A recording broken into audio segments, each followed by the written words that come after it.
What's up? As you can tell, we're in the shop, and I have a guest. But the title is "This Is Goodbye." I'm going to start off by telling you guys that front wheel discussion is not going anywhere. Okay, we clickbaited the title a little bit. It's a gotcha. Okay, that's what it is. It's a gotcha. So, Mike Westfall first over on the YouTube. Number one with a bullet. So YouTube, when you set this up, YouTube will actually like make a video and then is waiting for you to start, whereas Facebook doesn't start until you go live. So Mike's probably been waiting like 10 minutes, So well, he knows how you are, so he knows how I am, So yeah, so I got some kind of big to talk about, and I wanted to reel you guys in. So without any real further ado, those of you who don't know, this is Earl Lewis. Earl's been my car owner. This is Earl's garage. If you've seen, I don't think I've filmed any like fab videos or anything that wasn't in here. Like every video basically that they've seen where it's in a garage, where it's welding, all the roll cage videos, all the like I've done lives from otherwhere, like my garage and over at Scott's, and tried to do it from John's, but ain't no signal in Union City. Imagine that. But everything else has been from here in the garage. So I've been doing, well, this is the 5th year doing front discussion. I know, right? So October of 2018 is when I started doing front discussion. So, but shit, I've been racing for you since 2013 was the first race. So, yeah. So we've been together a long time. But this is the first time that I've actually gotten you on camera for any length of time. Yep. So you've been my camera guy a bunch. Yep. I've passed through before. Talk in the background. Yep. Back when I would do shows at 7. Yeah.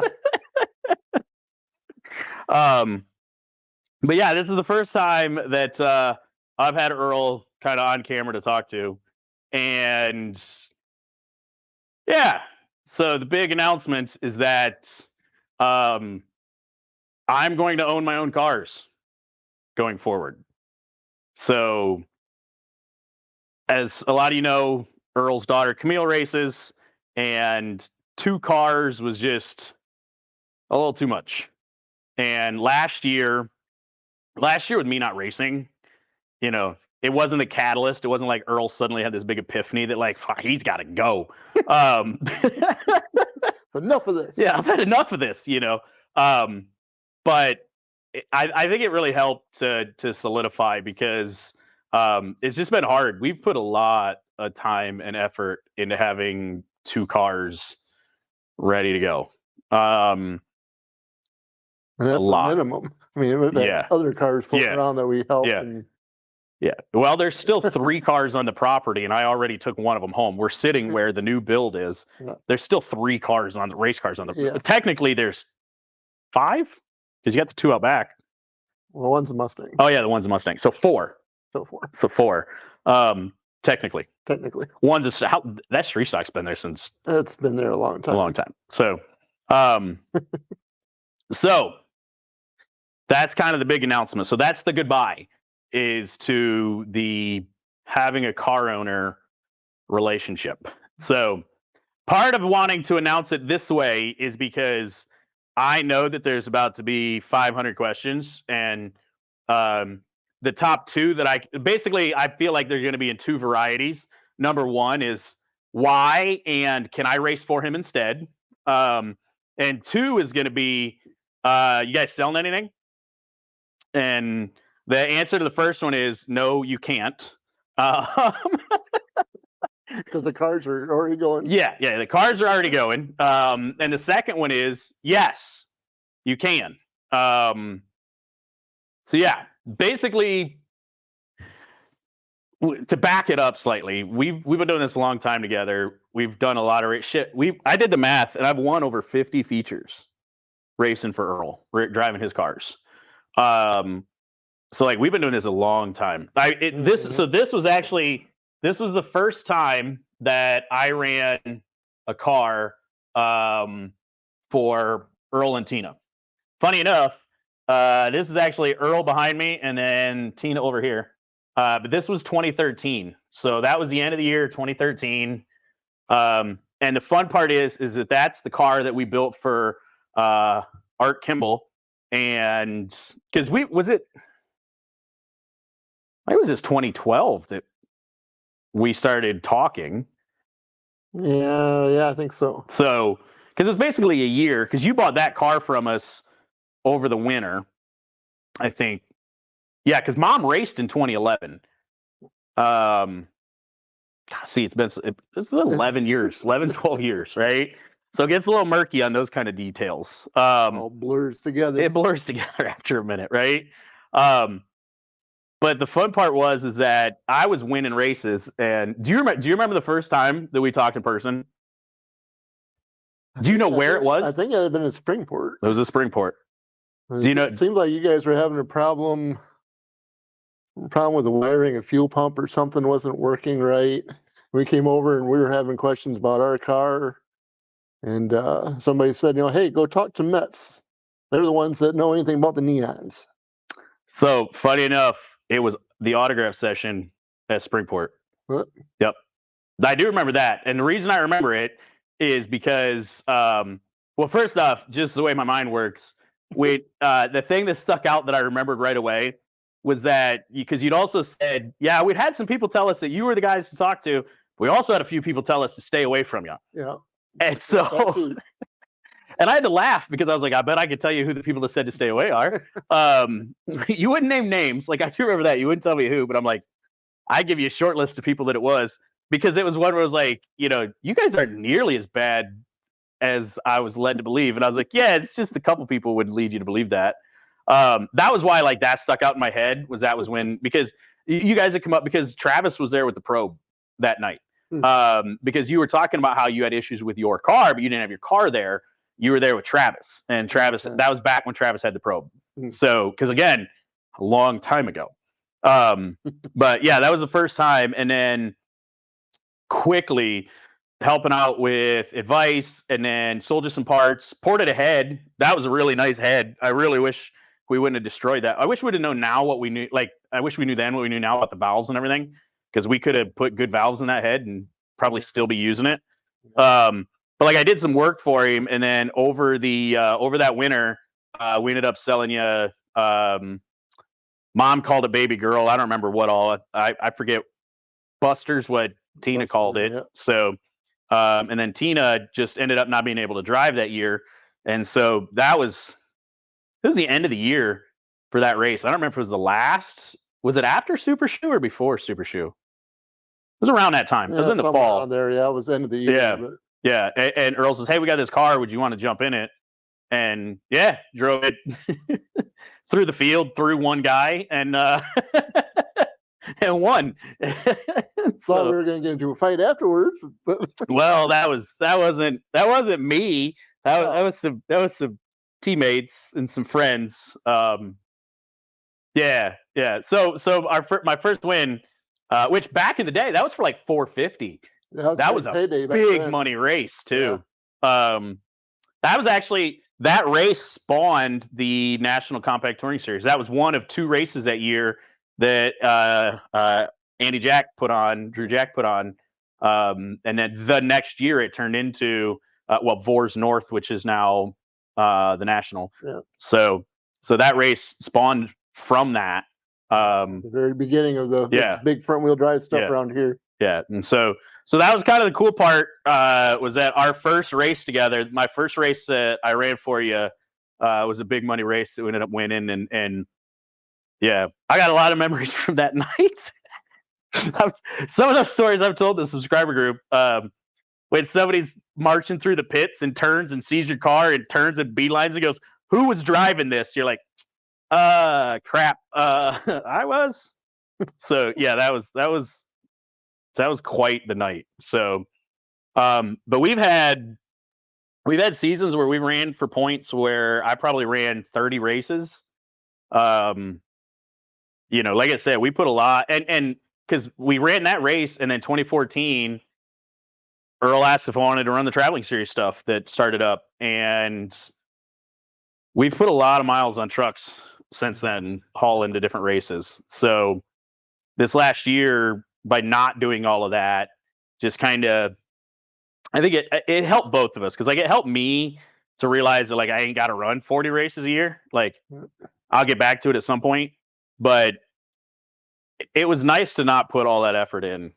It really was. So Camille still race, and just so you guys know, Camille still got 1 or 2 races this year that she's running. So past that, and honestly, I don't even know what those races are. I just know that she said that she has a couple she wants to race.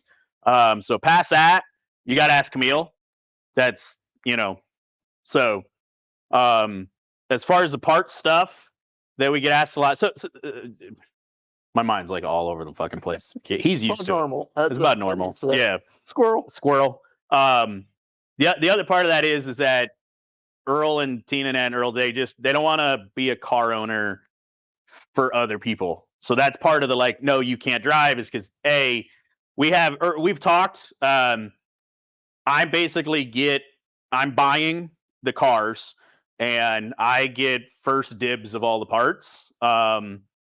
So that's basically what's happening, and that's why one car is already at my house. The plan was for that car to go to my house anyway. When the pole barn was done, pole barn was supposed to be done 2 years ago. Car was supposed to be done 2 years ago. Yes. So that's why, like, no, you can't race for Earl, because he's not going to have other people race for him anymore. Okay. So don't think that you're going to sneak in and be like, hey, so I've done this. And, and the parts thing, part of that, even with Camille still racing some, we've sat and taken stock, and, you guys have the other garage that you got, and then, Storage unit. Yeah, storage unit, and then here, and we have accumulated so much stuff. We were always like other racers where you can't say you spent too much if you don't add up what you spent, right? And that's kind of what happened. Because even work, you've still got, how many cars did you say you got? I've got 40 parts cars, 40 neons. Yeah. At work that I've been accumulating. We get a couple every year, and if a first jet neon came in, Earl pretty much bought it instead of the business buying it, and so they were his. So there's 40 neons at Lafayette. So, and that's just the ones that are still there. Right. Yeah, it's not the ones we parted out. That we've already stripped too far down that got crushed, or like Frank was out there and is now at my house. But you were into neons before me, and we've had 10, 12 years together, and we've been buying up. When parts come up as a great deal, Earl would snap them up. So we got a lot of aftermarket stuff that like we didn't pay full price for. Yeah. And so, we've got, well, for an example is we have 2 kind of unicorns. We have the Electromotive individual throttle bodies, which were made by Hillborn. We have 2 sets of them. They only made like 20 sets total. And we have one that's been heavily modified that was ran on the race car. And we got one set that's brand new, never been used. Like it's been bolted on one time, but has never had water in it, never been fired. Brand new set. And just, even if it's nothing else, I'm going to put them on the shelf. I'm keeping the race car set. But like we've got the other set. It was one of those of, well, if we've got one, this great, amazing deal popped up for these. We got them from Greg Anthony. I think we got them in a package deal. Like we bought a bunch of stuff from probably. Usually. And so we got those from him, and it was like, well, now we got a spare. And then we just, we can only run them a couple times a year. So we'll have a set of throttle bodies for sale soon. And then like spindles, we were hoarding spindles because we were always needing them. And now the other thing too with all these parts is that at one point, how many team cars did we have? How many family size racing cars was there? Yeah, there was 7. Me, Dad, Camille, and then we had, Drew, Travis, Robbie, Tristan, Tabby, Bob, Frank.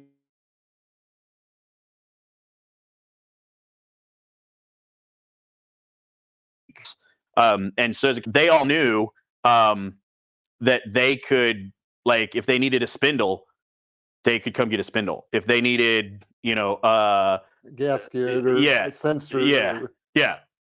So there's so much of it that it was just, we'd sell it, we'd use it. And so we're starting to go through a lot of it. So Earl's no longer allowed on Facebook because apparently somebody decided Earl shouldn't be on Facebook or something. I don't know. And reported him. Got zuckered. He got zucked. So he's not the one posting stuff for sale. So if you are friends with Tina or Camille, they're going to be posting stuff up just kind of generally. And I'm going to be trying to put like the good stuff, like the throttle bodies. I'm going to be putting it in the neon groups. But it'll probably be like, hey, I'll give you an email. This is the guy you're going to pay, who's going to ship it and everything. Like, I'm posting these for him. He's not allowed to have Facebook. But if you want something, first off, give it a minute. Okay, because we do still have we've just started the process of, sorting. I've been going through totes and shelves and whatnot, and I keep finding stuff like, oh, I forgot I had this, or hey, I didn't realize I had 6 of these. Yeah. So I mean, it's gonna be a process to go through everything and figure out what we want to keep, what Todd all wants to buy to go with the cars, what we want to sell. It's gonna be a process of going through everything. Like I said, I've got it at the other garage. We've got it storage unit. I've got it here. They're spread out everywhere, so it's gonna be a process, but we'll get through and start making up some lists and put out a little at a time, and to keep adding to it as we come across more. Yeah, because the other part of this is we have a ton of stock stuff. Now I will tell you the one thing that we don't have is clutches. Like, we don't even have spare clutches. That is the one thing that we've never had, like, a bunch of. Oh, I take it back. There might be a few stock ones hanging around somewhere, but are they usable or not? Well, yeah, I've got. The other day I was looking. I think I've got 4 stock clutches. New or takeoffs? Those are just used. Okay. I've got a Luke, whatever you say it. L-U-K. I've got one of those brand new in a package. Okay, modular. Yeah, stock just one. A cheapie. Yeah, stock modular. Yep. And then I've got that ACT. It's actually over there by the bench. Oh, okay. It was during the COVID when everything was out of stock, and we ordered for Camille, and it went out of stock, and ordered another one, and we got that one. And then the other one that was out of stock came back in stock, and they sent it out anyway. All right, so I stand corrected. So yeah, actually, I have a real nice ACT clutch, and I've got other clutches. So yeah, so we do have some stock stuff, but I forgot about that ACT one. But now part of that though was it wasn't a spare because Camille has 2 cars, right. And so the idea is we were putting a second motor together to put that clutch in it to put that in that second car. So it wasn't a spare. Yeah. So still right. So, we didn't have a spare, but yeah, it's never got to that point. So it's still brand new in the package. Yeah. So, but we'll figure out. We will figure out what all we have, because we've still got like Indy ported heads. We've got cams of different varieties. I'll tell you guys right now, nothing bigger than an 18. So we're not selling the 28s. I've got half a set of 22s.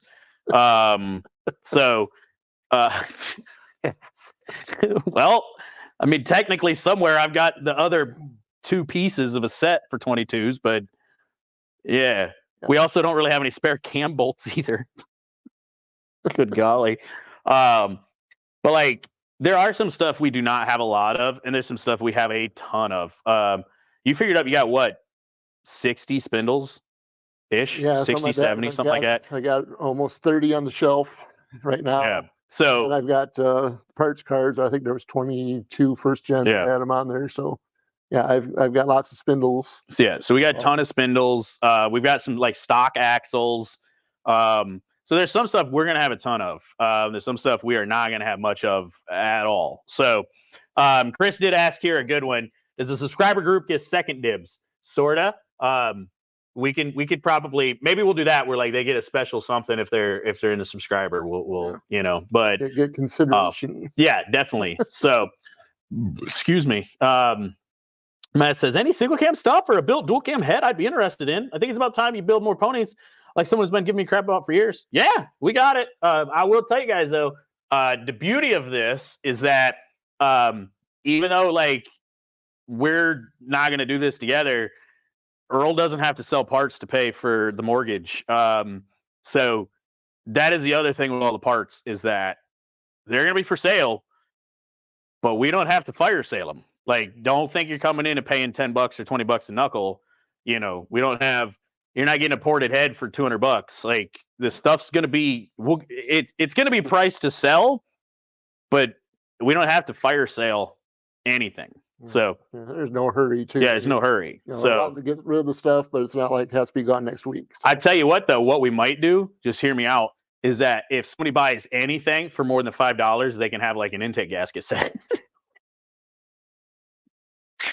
Earl's buying stuff off Rock Auto, and I think we sat down one day, and there was like 55 intake gaskets, and because they were like $1, and so like when you order stuff off Rock Auto, you just throw 5, 8, 10 of those in there, and you know to why not, you know? And we were using them all the time. Like the amount of people that like we take them to the racetrack, and the amount of people that get them throughout the you know, so.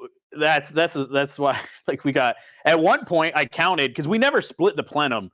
It's always just the intake gasket between the intake and the head. And there was a stack like this thick of just those plenum gaskets. Like I kept them for fun. Like we have a clear tote. I'm not turning the good camera around, but like we have a clear tote, and I swear to you guys, there's probably a 3-inch stack of just the plenum gaskets. Don't know why we kept them. Yeah, I have no idea why we kept them. Really no use. Yeah, honestly, I still don't know why we still have that stack. I even joked about like smearing them with like JB Weld and building a DIY like intake spacer because it's like 3 inches of them.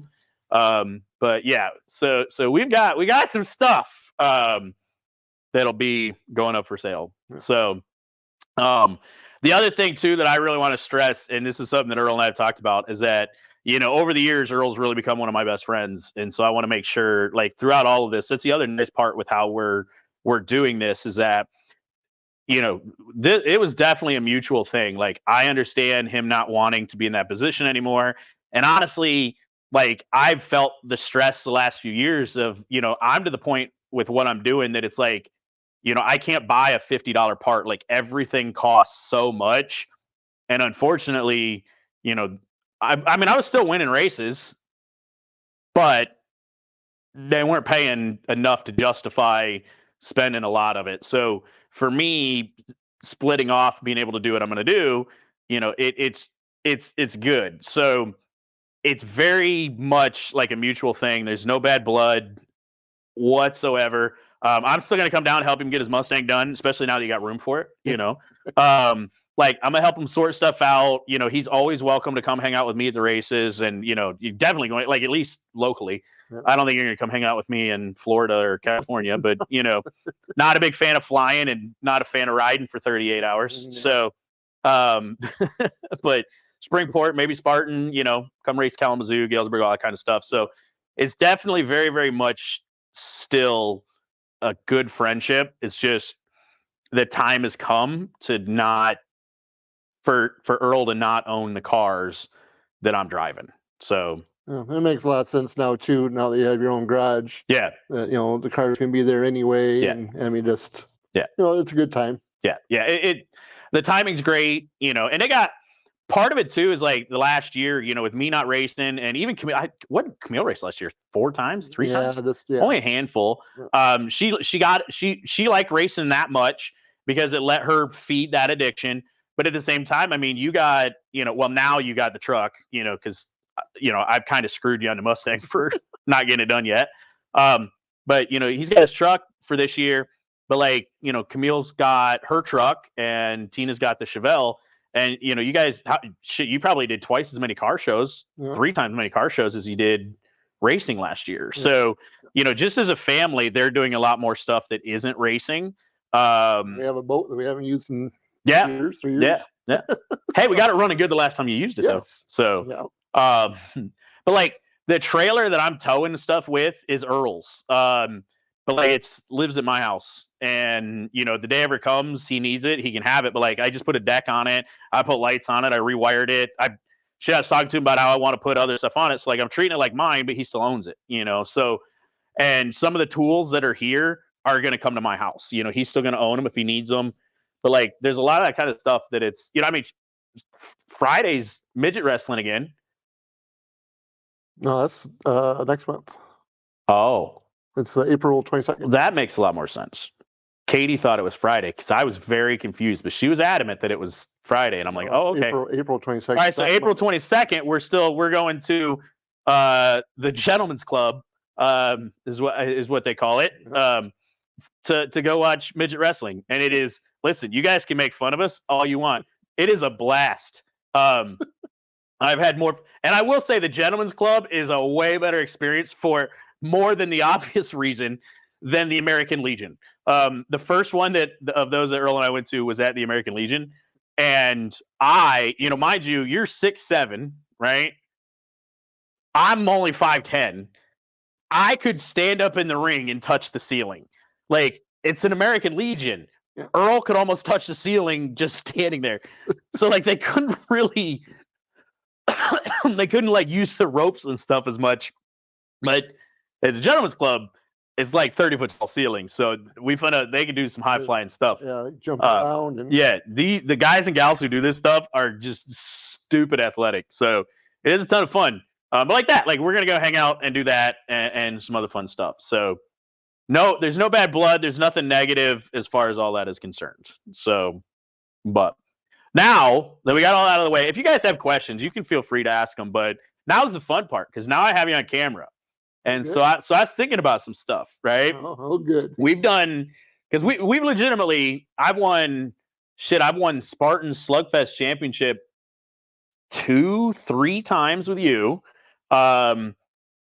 VCTS Challenge Series champ.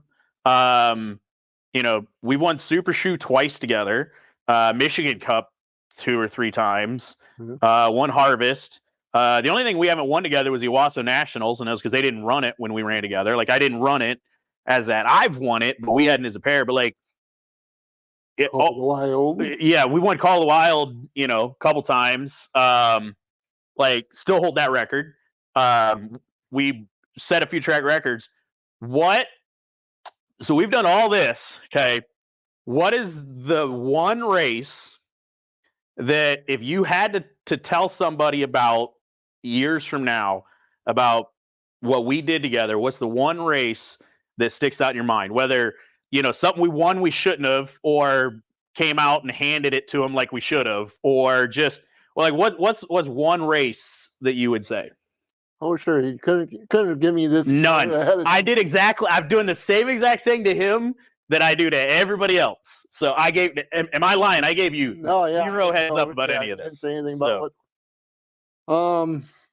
Well, there's a couple of them. The one was the first race that you kind of touched upon already. Definitely, nobody thought we were doing what we did. That little single cam automatic neon, and yeah, we kind of came out of nowhere on that one because that was kind of the beginning of everything. So yeah. Once we got a couple years in, everybody realized, hey, here comes the car.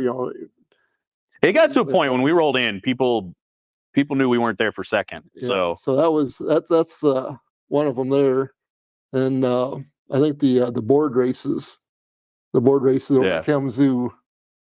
2014 was I think 2014 was still my favorite board race because we went 1462. And I think second quick was like a 15-3. We were the only ones in the 14s. We were the only ones in the 14s for years. Yeah. Just the last couple of years, people started getting the 14s. But even Call of the Wild, it was, God, I think it was 2 or 3 more years until people were in the 14s there, even no rules. And nobody's still beat the 14s. Yeah, they got close. I think Wilcox got down to a 7 something. Yeah, close. Yeah. I am honestly surprised it still stands.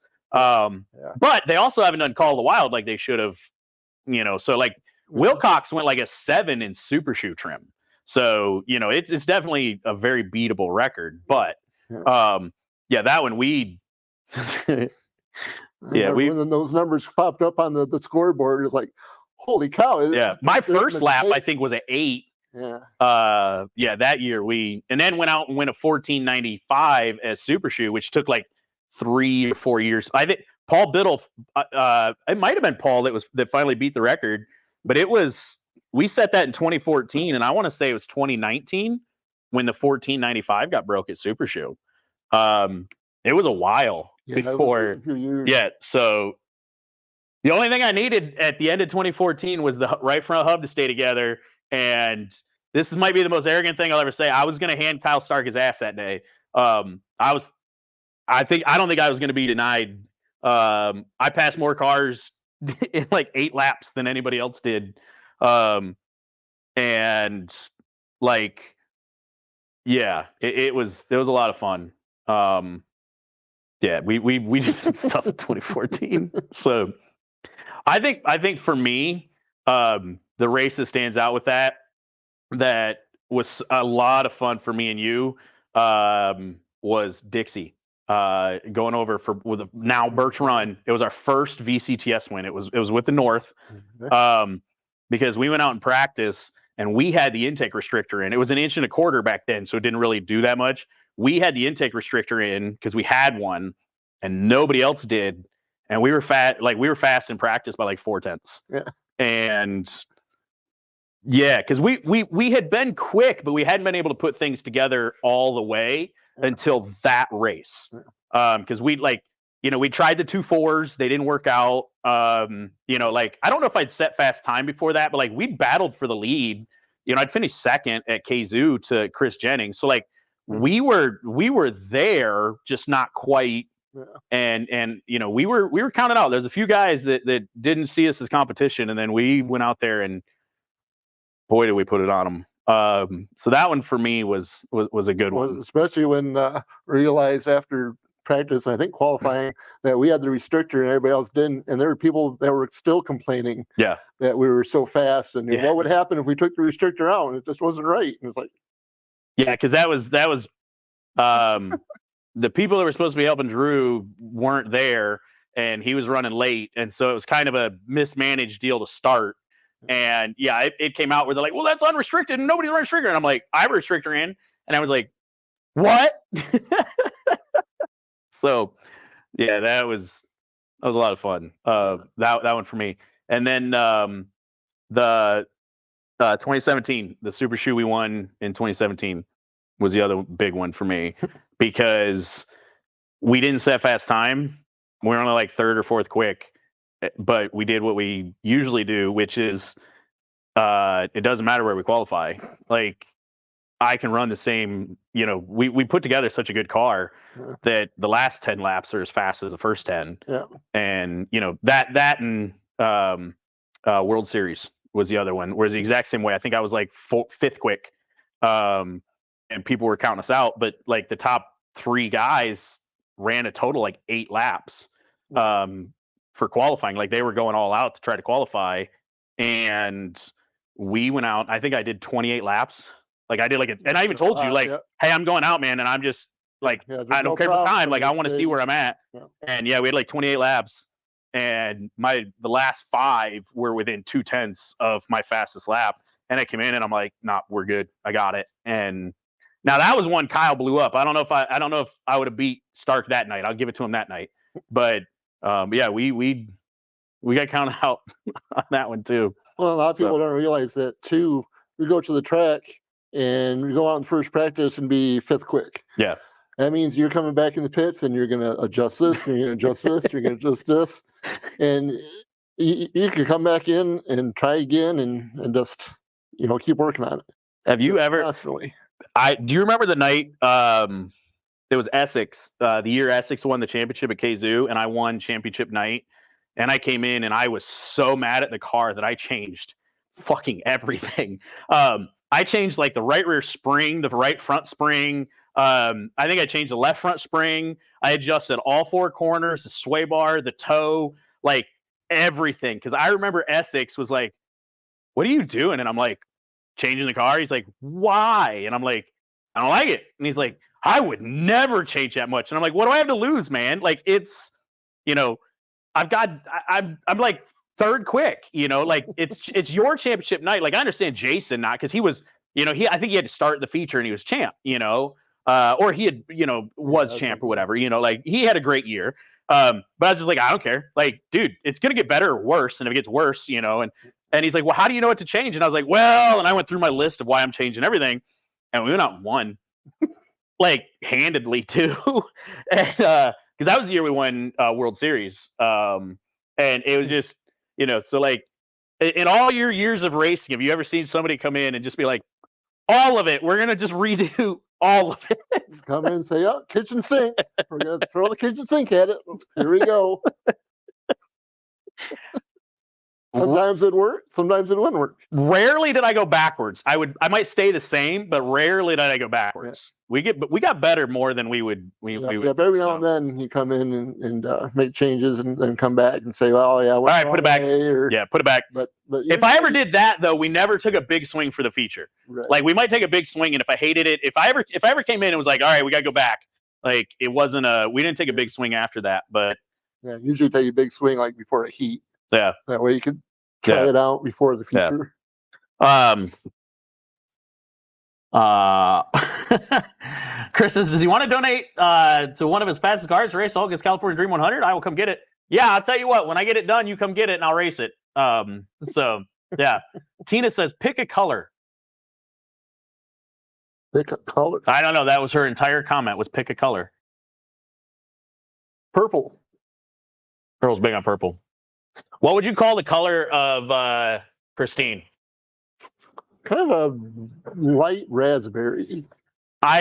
So it grew on me. I'm not gonna lie to you. It was one where the car was black. Because I grabbed one picture off the wall. There's a few of them over there, and there's a picture it's all the same year. It's 2014, which is crazy to me because it's the board for Call of the Wild, but underneath it is a picture of it black. And that was Angola, and it was a heat race win because Dixie was the first time we brought the car out painted.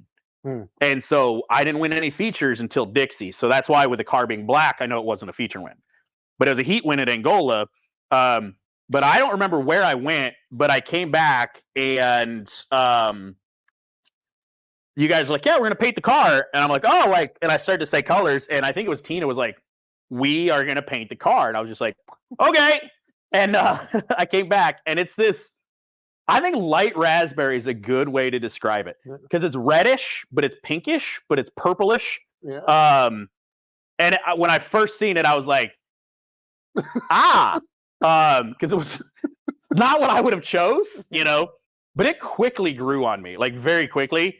And once we brought it out with a paint scheme on it. Yeah, it was unique. I mean, it was unique. Got white cars and black cars, red cars. Yeah, I like black race cars. I always have. I probably always will. But like, and that's Doug said he needed a fender, and so that's what Tina meant. All right. So by the way, guys, if you guys comment and you reply to somebody, the way our stuff works, I can't see that you're replying to someone. I can only see your comment. So it makes a lot more sense that she probably replied to Doug. Yeah. Needed a fender. What color? All right, makes a lot more sense. So that color, back to that light raspberry, I liked it enough that's why I'm going to paint the Mustang. Nice. It's going to be pretty close. Tina at work, she works in Napa. Yep. She kind of mixed together some paint because it was a custom color to start with. Yeah. And she mixed up some. I've got a quart over there that it's pretty close. I think it's going to work out. I want to spray it on a panel. It'll be sharp. I want to do it that color with black, black stripes, black accents. It'll be really sharp on the Mustang. That would be a really sharp street car color. Yeah. It was unique, 100%. And I mean, it's that one started the lesson for me of not having a black car. Just it stood out more. It looked better. Yeah. And then then I go to Bristol a couple years ago with orange front, white middle, and black in the back, and that has stood out in every picture ever taken in a group since then. Yeah, And that so orange nose just pops. yeah, especially with the tritone and So we're gonna be. And you put the googly eyes on the front, and Thank you, Daryl Hudson of JCR Off Road. That was because we were gonna put headlights on it. We were trying to get good Charger headlights, Challenger headlights, like a Dodge front end. This is a Chevy nose. And he's like, I know what we're doing. You guys go put that on. All right, cool. He comes out and he puts those on, and he thought I was gonna be against it. I was like, oh hell, brother, that's it. And even so much so, when we put a new nose on it, I took the stickers and put googly eyes back on it, and it's still that is one of my favorite things. When I showed you a picture of the googly eyes, hell, to this day, you still think I'm nuts for it. But it's just so funny because they're eyeballs. I mean, they're eyes. Yeah. But they weren't even both looking straight the same way. They were kind of like, one right, good. It's 100% that much. Yeah, because it looks so mean, but yeah. My favorite is still some of the pictures. Like Spartan was a big one where you'd be in a pack and you could only see the one half of my nose, and you just see that eye where it's like, what's going on over here, guys? That's still one of my favorite parts of that. So, all right, what was one race trip that we took that you are glad we will never do again? That would probably be that double header with Angola and Winchester. You talk about a long weekend. Holy cow. Well, not for me though. Well, not because of me, because I won Angola and then won the championship at Winchester. Yeah. Won a heat race, finished 7th in that race because I wanted the championship, wasn't worried about winning. Yeah. However, Dad blew his shit up at Angola. Yeah. And still hauled down to Winchester. Still hauled to Winchester to help out. Yeah. We got back at 3 a.m? I don't know. Maybe 4. Yeah. And we had to get up and leave the hotel so early, and we left so late at Angola. I knew you were going to say that trip too, by the way. But yeah, it was a good on track for us. It wasn't for Dad, but it was for us. I mean, we won and then challenged Series Champ the next night. Yeah. With the chick that ended up going to jail for robbing the promoter. Yeah.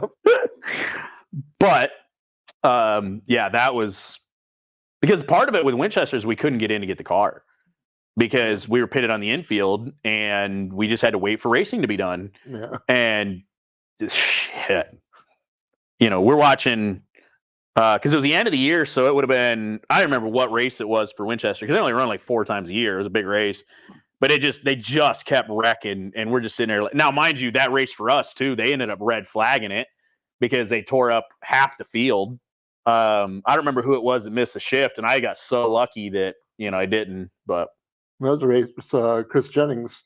Yeah, Chris got hooked into the end wall because he was. I had to be within 11 spots of Chris for the championship. He was second place in that championship. I had to be within 11 spots of him, and I was at one point I'm like he was 6th, I was 7th, or he was 7th and I was 8th. He was 7th, I was 8th with a couple to go, and I'm like, oh, this shit's we're good. I'm just riding, and I'm not gonna say what happened because it's all in the past, and I don't want to rehash anything or upset anybody. But somebody got a little loosey goosey and caught Chris and turned him, and he went down and hit the wall. And yeah, I drove under the water from his water barrel. So that trip was that part was crazy. But luckily, Chris was just fine. Walked away from it. Other side, passenger side. But that was a crazy trip. Yeah, that was a long weekend. That was. I mean, it was also long. The other time, Dad blew up at Angola. Yeah, I don't know what was at Angola that. Well, we learned because it was JE pistons and stupid crap. But that was when all of our spare stuff really helped out. It blew up at Angola. That was what that was on a Saturday, and then Sunday was Kalamazoo or Friday, Saturday. But where it was, we blew up at Angola. So we hauled here, and Todd put together a motor with parts from the garage. Well, started with a bare block, a bare crank. The rest of us pulled the motor out and was getting ready for a swap. While Todd was building the motor, and he built the motor. We had literally everything here to build it, gaskets and parts and literally everything. put it together, got it installed, fired it with enough time to go home. Flipper came to my house with me because we're down at Battle Creek right now. I live in Charlotte, which is 30 minutes away ish, and made it home. Got about 2 hours of sleep, maybe, and it came back down here and went to KZoo. So yeah, that was a long weekend. That was a long weekend, and that was one. That was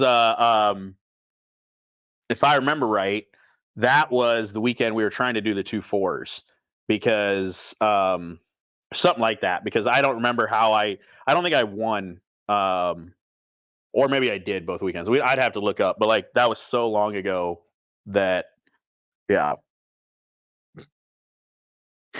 The other long trip was going to Ileana. We drove all the way to Ileana, Illinois for the Golden Corral. Yeah. That was what, almost 2 hours, I think, to get there. And we get just about there and it starts raining.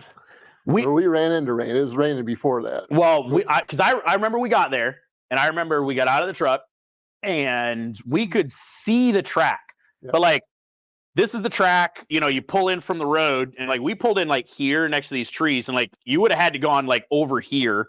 But we were there maybe 10 minutes, if that, because we were talking to a couple other people and it started raining.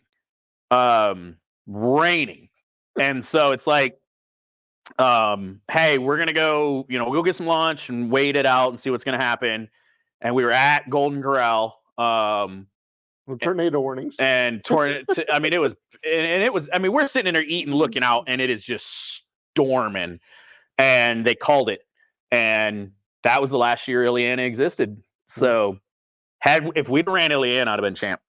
I have no doubt in my mind, because it was supposed to be I think it was a week before championship night or whatever. I lost that championship by 6 points, and I'd been putting that many or more on Mike. Like I'm convinced that if we'd ran Ileana, I'd have probably been champ, or at least we'd have been within a point or two. Yeah. So I don't want to take it away from Mike. Mike had a really good season.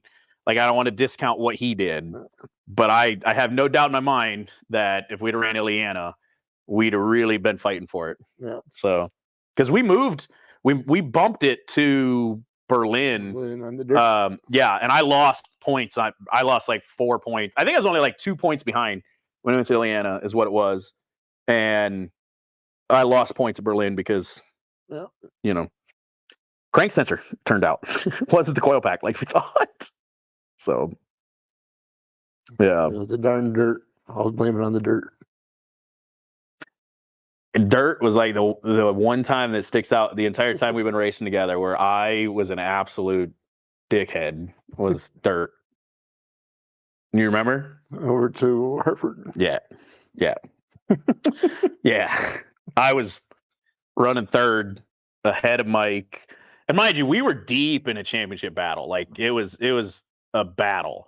And I was running third for the, we went to Plymouth, and I finished fifth at Plymouth, which I still don't know how, just wheeling the piss out of that thing with the right rear strut going loose.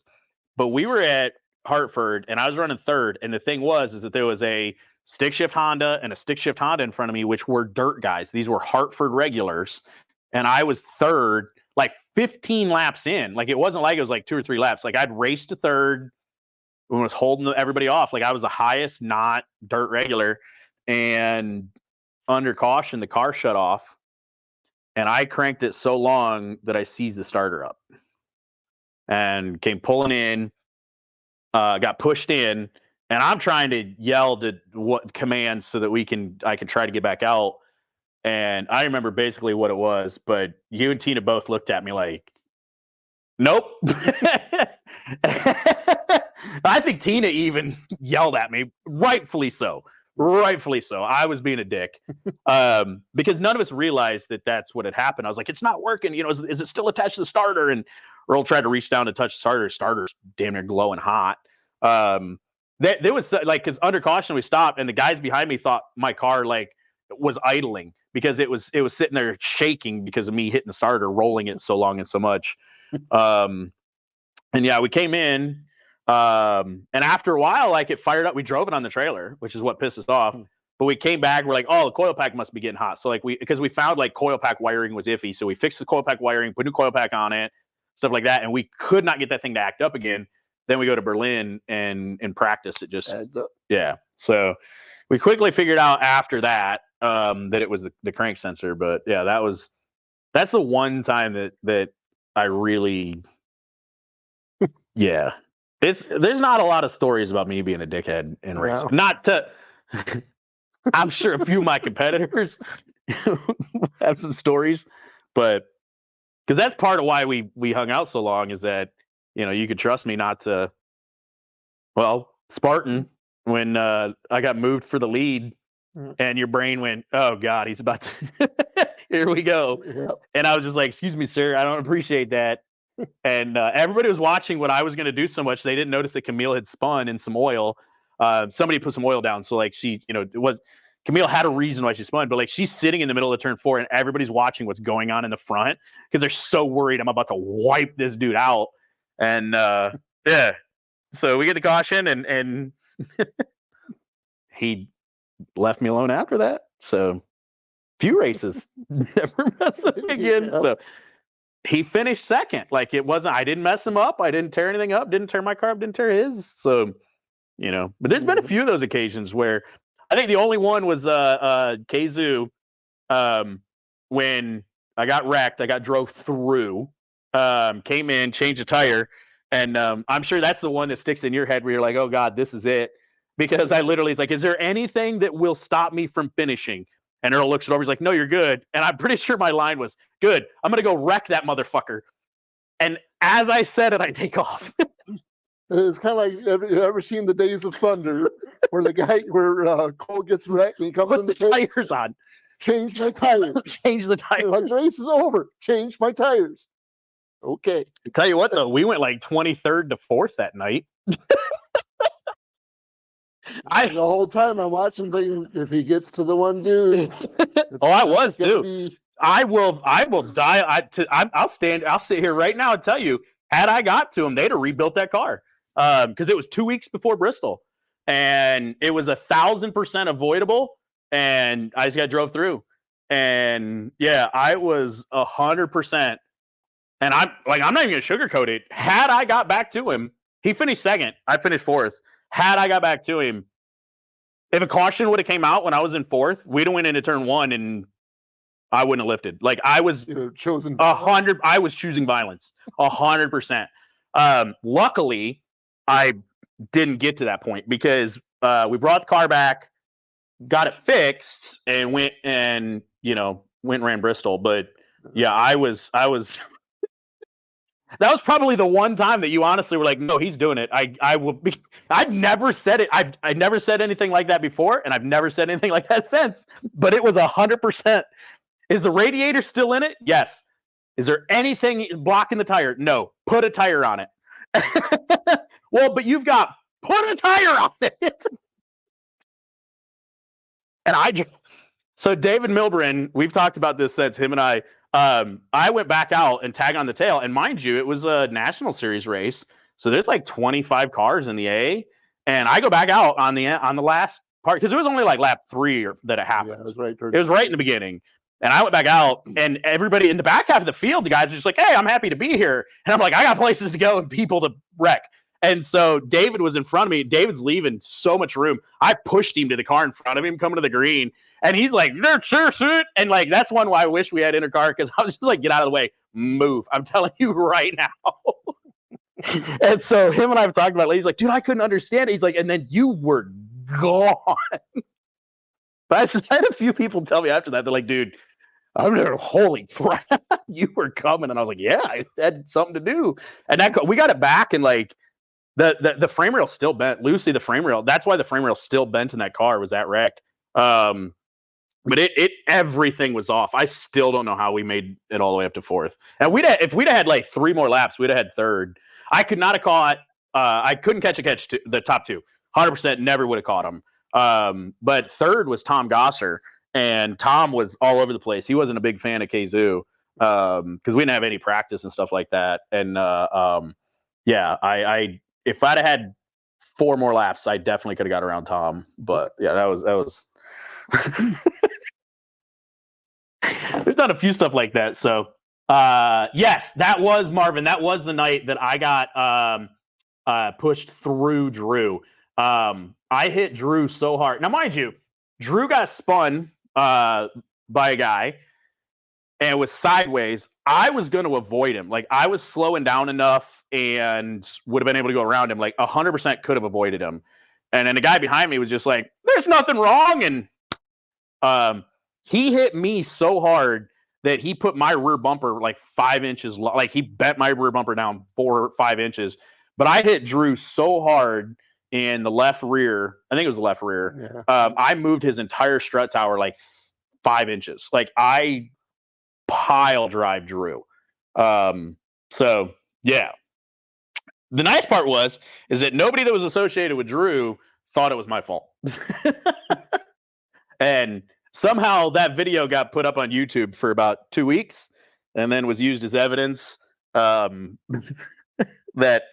things happened the way they actually happened, and then suddenly it disappeared. So yeah, that was I hit Drew so hard. I was so mad. So mad. What's something that you wish we would have been able to do together? Like go to a race or win something, or like, so what's one thing you wish we could have made happen? Well, I'd like to go down to Bristol. Go with me down there one time? Yeah, even for the like the third place finish. That would have been pretty cool. Yeah. Just traveling for me in a long distance in vehicles. I'm a big old guy, big tall guy, and cramped up, and I've got bad leg and stuff. So I'd say it makes it hard to travel a long time in a car. So. You've shattered one knee and shattered the other ankle. Yeah. So yeah, that was. Yeah, so I would like to have been there, especially for that third place that year. I'd like to see Bristol. So I kind of wish I would have been on that trip. That would have been a good one to be. Well, I mean, what are you doing in 2 weeks? 3 weeks. So, I honestly, winning Vors Cup or winning Bristol is the one that I wish we could have done together. Like, third at Bristol was amazing, but like, that's the only time I finished. Right. You know, it's the only Bristol race I finished. But like, we've had the speed for it every year. Right. 2020 was like the exception, but even then, like, I only had 11 laps in the feature. If we'd had the whole feature, we'd have been there in lap time. But that was just the one. You know, we won a lot of the other big races. Is just Vors Cup, mind you. I think I only ran one Vors Cup. So when you got disqualified? That was when I got disqualified. Yeah. Yeah.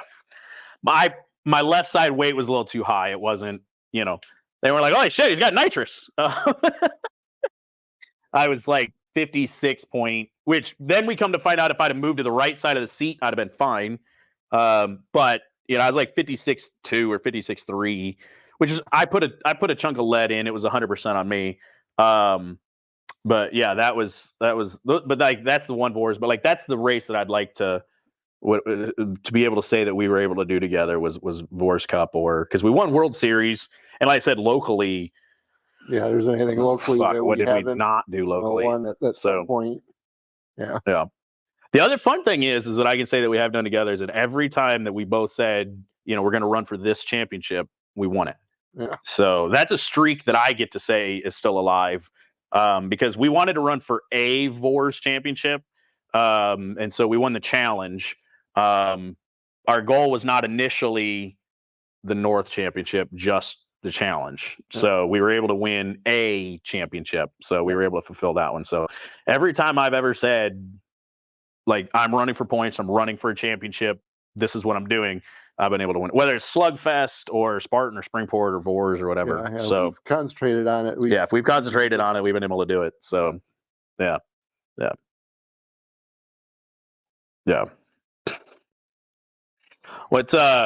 What is something that you wish I would not have done to the cars? That you not? Yep.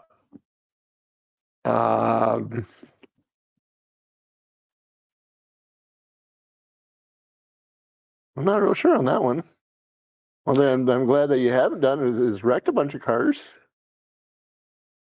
It's kind of the opposite of what you're asking, but You're glad I have not I'm wrecked. glad you have Okay. not wrecked. Okay. That's The one way thing. I heard that was you were glad I wrecked a bunch of No. cars, and I was like, I haven't wrecked other people or me. Yeah, no, it's like I said, it's kind of the opposite of what you're asking, but that's one thing that has really helped over the years too in the relationship is that you don't tear up cars. I totaled 2 in 2 weeks, and that was basically it. And one of those was mine. Yeah, that was. We took out 2 teammate cars in the one race in Galesburg. Yeah, that was a rough couple weeks. Yeah. Wiped out Put the car together, go back out to Spartan. Now, the other part of that, though, that I was super proud of us coming together, and this wasn't just me and you, this was as Family Ties Racing and a shit ton of people, was when we built Lucy in 6 days. Yeah, John, people all over the place. I honestly, at some point, I need to sit down and I need to actually like try to figure out who I'll help. I mean, Christian Weinbelt showed up for like 10 minutes and made one of the covers that goes over the door handle and riveted on, and that was all he did. Yeah, but we had so many people. Yeah, there's like 30 people. Ronnie and Ronnie did a shit ton to begin with too. Tabby and Frank came over. Drew was here a bunch. John put in just as many hours though. Robbie put in a bunch. And I mean, like Jacob Alexander came over one night to get something. I was like, you have to do something to the car. Like, I don't give a shit what it is. And like, he looked at me. So like, I don't remember what Jake did. Like, it was something real small, riveted a panel on or something. But yeah, I think at one point I counted, it was like 35 people that had done something to the car. Whether it was, bolt something on, rivet something on, just something. But yeah, we went from 2 wrecked shells to a running, driving, winning car in 6 days. Yeah. So. Yeah, and that was one where we wrecked the cars, and then we kind of all got together and said, "Okay, are we done for the season? Are we gonna? What do we want to do?" And it was Labor Day. I think it was over the Labor Day holiday, wasn't it? It was a week before Call of the Wild. Yeah, I know that. So we decided, if this is what we want to do, let's start hammering on it. Because the car started out as one that Darren had started building. It was down at John's. It had the main 4-post cage welded in it. And we went and picked it up, power washed it, brought it back, unloaded. Because we took the gooseneck down. We took the 44-foot gooseneck because we'd taken 2 cars to Spartan. We'd taken me and Camille to Spartan and then wrecked. And so we had the big trailer stuck to the truck. Because we wrecked Friday night, and then Saturday all got together, and it was just an informal thing. Like, a bunch of people just come to hang out, and everybody's just like, screw it, let's do it. And called up John and went down, and we got the car from Dad. He owned it at the time, and went down there. And I've got pictures of it sitting in the grass at John's, and I brought it back here. And now, mind you, like, the rear suspension, like, we took it off and like bolted it under, but like, we put a front hoop on it, finished the roll cage. It had a fuel cell in it. Like, it was a race car. Like, it was more race car than a lot of people their winter build. But we had 200 hours in it between everybody in those 6 days. But yeah, John was here helping me and fired it up in here on jack stands, took it off the jack stands, drove it out, put it on the trailer, strapped it down. Like, we finished it at like 4:20, 4:30. It was on the trailer. I was headed to Spartan, got there, unloaded, set air pressures, went out, did 4 laps. They've graciously allowed me to have 4 laps, came in, readjusted air pressure, went out, set fast time, came back in. Dad helped me set tow. We set tow and then went out and practiced. And I went out and won set fast time. I think we ran heats. I think I won the heat and then went out and won the feature. Yeah, that was a fun night because Spartan was still stock and it was the Run What You Brung night. So I didn't have any sideboard or anything. Dad did. And I still remember like guarding against Dad, not realizing he's way over here on the backstretch just because his pipe was so loud. And there was a couple of the guys that had always accused me of having these great big motors when I raced over there stock. And a couple of them, one in particular, I remember coming out beside him in like practice or in the heat race or whatever. And I stood on it and just gapped him and got done. And I was like, that's what you I'm like, this is what's in that motor. That's what you accused me of having when I raced here. And he's like, I don't think you had that then. And I was like, I don't think so either. Because Lex Drecke too told me, like, push me. He's like, if you get to me, push me. And I'm like, okay. And the stars all aligned perfectly. I got behind him coming out of turn 4. And in my just natural swing through the corner, I got to him. He got in the gas. I touched him. And I shoved him down the front. I lifted at the flag stand. So, like, I didn't, like, all the way. But I put him a car length ahead. And he was laughing so hard from the sudden rush of speed that he overdrove turn 1. And later I'm like, oh, sorry, man. He's like, no, dude. He's like, you lifted perfectly. He's like, I was laughing my ass off. So, yeah. So we had some fun. Like that was one of the things that I was really proud of that we did, because we finished second. That was the first Call of the Wild that I ever lost. But it was one where Neil he was willing to total the car out going into turn 3, and I wasn't, because that was the year the sun was so fucking bad. Because I had to speed. I think I set fast time, or I was right there for fast time. But it was just one where I was faster than he was. But when we go into turn 3, granted, I totaled 2 cars in 2 weeks. This is the 3rd week. I didn't want to total another one. And there's a 3-second, 2.5-second speed difference. And you go into turn 3 and you just literally, you'd turn in and hope nobody was there. And John was willing to do that at full speed, and I wasn't. So I finished second. So that was the first board race I ever lost. So, yeah. Yeah, you like them board races. Yeah. As long as Jacob Alexander isn't there. That boy's my kryptonite. That's the one, like, one dude that I want to put him back in a car so I can whoop his ass. Like, I'm good buddies with Jake. Like, I message him all the time. Like, we talk all the time. Yeah. Great guy. I really like Jake, but that son of a bitch on a quarter mile, I don't know what it was. Just you had your number. Had my number. I think the only time I beat him was that race I accidentally wrecked him. So, yeah, that fun night when my car would not turn whatsoever and I just couldn't quite get him. I had that massive way too much sideboard. So, yeah, we done some sideboard stuff. So, yeah. Dad says the 2.4s. I don't regret doing the 2.4s. I just regret not knowing what I know, and I'm happy we don't run them because I like the RPM, but I'd kind of like that whole 25% more displacement. So, but I have to run like 3rd gear at like Springport and Kazoo instead of 2nd. So you ain't getting a 2.4 to spend $9,000. No. So no, not well. No, we had a lot of engines that got the glitter in the oil, run good for a night, and then knocking. And that was because I remember Kazoo, Angola. I want to say I ran with a 2.4, and then Kazoo. I think it was the weekend Dad blew up because we built a 2.0. But that was like the first weekend I had that the 2.4 went both races. That was the most I ever got out of one. So they were good, but like we didn't have the oil control, we didn't have the balance shaft stuff. Like we tried, but there's a few lessons that I've learned that we could do better. So I've spent 10 years since trying to convince you to do it again. So that's proof that this, he'd tell me no sometimes. So yeah, he didn't get everything he wanted. I definitely didn't. There was a few times where I was like, hey, so here's this thing. And Earl's like, that's cool. I was like, oh, okay. But the fun thing is like even some of the stuff we did do was, directly translated to like Camille's car. Yeah. We were able to give her a hell of a build. Like her first car, I remember what she called it, but was that Two-Face? Two-Face. That thing weighed like 2,600 pounds. As we're building it. Now, mind you, Camille was 16, 15 while we were building it. Somewhere around there. 14, 15. Yeah, 14, 15, 16, somewhere in there. And I was like, this is his daughter. And he's like, what do you think about putting a bar here? Yep. What do you think about putting a bar here? Yep.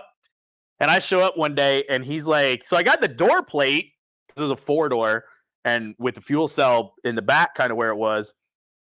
And I swear it was a 3/8 plate that went down the entire left side of that car. And I mean the entire door jam to door jam, 3/8 plate. And he's like, yeah, I got this all cut to fit. what do you think? And the racer in me is like, what the? Like 285 pounds? But knowing that, it's her first car ever and it's your daughter, I was just like, sweet. And we burned her in. Yeah. I figured nobody's going to hit anything in that side and get to her or to the fuel cell or anything. It was good left side weight. I bet that thing was 65% left side weight. Yeah, I had a little single cam in it, a little single auto, and it was quick. She won a heat race or two in it. But yeah, it was like 2,600 pounds. It was heavy. That car with nobody in it weighed more than my car with me in it. I mean, it was heavy. Well, hell, I think Ronnie and Bryson got it from you, and they chopped everything all to hell, and that car was still 2,500. Like it was, we had so much plate and bars in that thing. Yeah. Drew's car. Yeah, Drew ended up with it. I don't know. We've been talking about this, like motors and cars and stuff. There's been so many that have cycled around that, like I don't know who and how still has her old car or whatnot. So I can tell you nobody has an old one of mine because, I use them up. So the Daytona is the only one I sold, and all the rest of them have been, because that's the car that I wrecked for you. The orange one was a car I got in 2009. And it went all the way to 2015 when we wrecked it. And then Christine was the other car that we wrecked, because we parked Christine because they had an issue with the C-pillars, because that was why we were fast. That was the fun part after 2014. It was like 5 new rules. Because we parked it and then got it back out and then wiped it out at Spartan. But yeah, Lucy, I mean, it's still sitting outside. Like we were still top 10 times with that car not handling right at Super Shoe when the motor let go. And then it was just like, hey, this is bent. And then we decided to build a new one. So like Lucy's still going to hit the track. That car's we built it in 2015. So at this point, it's going to be, this is its 9th season. It didn't hit the track last year, obviously, but that car is 9 years old. So that goes back to not tearing cars up. So, which Camille's done a really good job at not tearing shit up too. Like that has been the nice part. Like we build cars when we want to, not because we have to. Well, aside from Lucy one time, but we've also changed a lot of stuff on that car since then. So, but yeah. What's one race or track that you wish we would have been able to race that we didn't? Obviously, I raced Bristol. You just didn't go, so like that one doesn't count. Right. I think Ileana. I would like to see what we could do there. That was because that was a half mile. Yeah. So, yeah, I would have too, because that was the fun part of 2014 is that after Dixie, I think we won 7 of the next 8, and the 8th one was Winchester when we won the championship. So that year, once we started on a roll, I mean, we were just about unstoppable that year. I mean, we won. That was one of those crazy. Yeah, we won 6. It was a 6 or 7 or 7 of 8 with Vors, but we won locally, and then it literally translated the end of the year. Set fast time won the feature at Call of the Wild. Set fast time won the heat, won the feature at Super Shoe. Which I am still the only driver to have ever swept Super Shoe. And then set fast time and won the heat at World Series that year, finished second in the race of champions, but they took it from a 15 lap to an 8 lap race. And when they gave the white flag, I made up like 5 car lengths on the guy who won. Oh, crap. And I was like, wait, what? So if it had went the full distance, we'd have won it. And then just, we broke into feature, but we were headed to the front. So, yeah, if it wouldn't have been for World Series, like I was undefeated at the end of the year. Like 2014 was 2010 for me, which was before us. And then 2014 was dream seasons. And then, and then it was 2018 where I finished second like 9 times. I didn't win a feature that year. It was the first year I hadn't won a feature since 2008. Not for lack of trying, because that was like Jake and Jeff, Michigan Cup. I'd set fast time by a good bit. And Jeff Sales was like, "Oh, hey man, if it's just that cool," he shows up and is like 3 times faster than me. And I think I could have held him off, and then the clutch started letting go with like 5 to go. There's a video out there where it just ran, and that's when he passed me. So if it wouldn't have been for the clutch, I think that's my part that I wish we wouldn't have put on the car with that clutch. Yeah. But the thing is, 2017, like we got 18 races out of that clutch, and then we never got another one out of them again. Yeah. I don't know how we got what we did out of it. Knowing what I know, how that was designed and how it was built and all of that afterwards. Yeah. So yeah, don't ever run a forward motion, any of their lightweight stuff. New age motion. Yeah. When you're the only person doing something a certain way, it might not be for the better. So yeah, that was the part that I regret having on after a certain point. Was that one. Because that cost me. How much did we fuck with that clutch? Well, we started to learn. We we had problems with those. We had the stupid problems with the JE pistons. That that was an expensive lesson that we didn't. We had to learn. The other that was the stupid throttle bodies.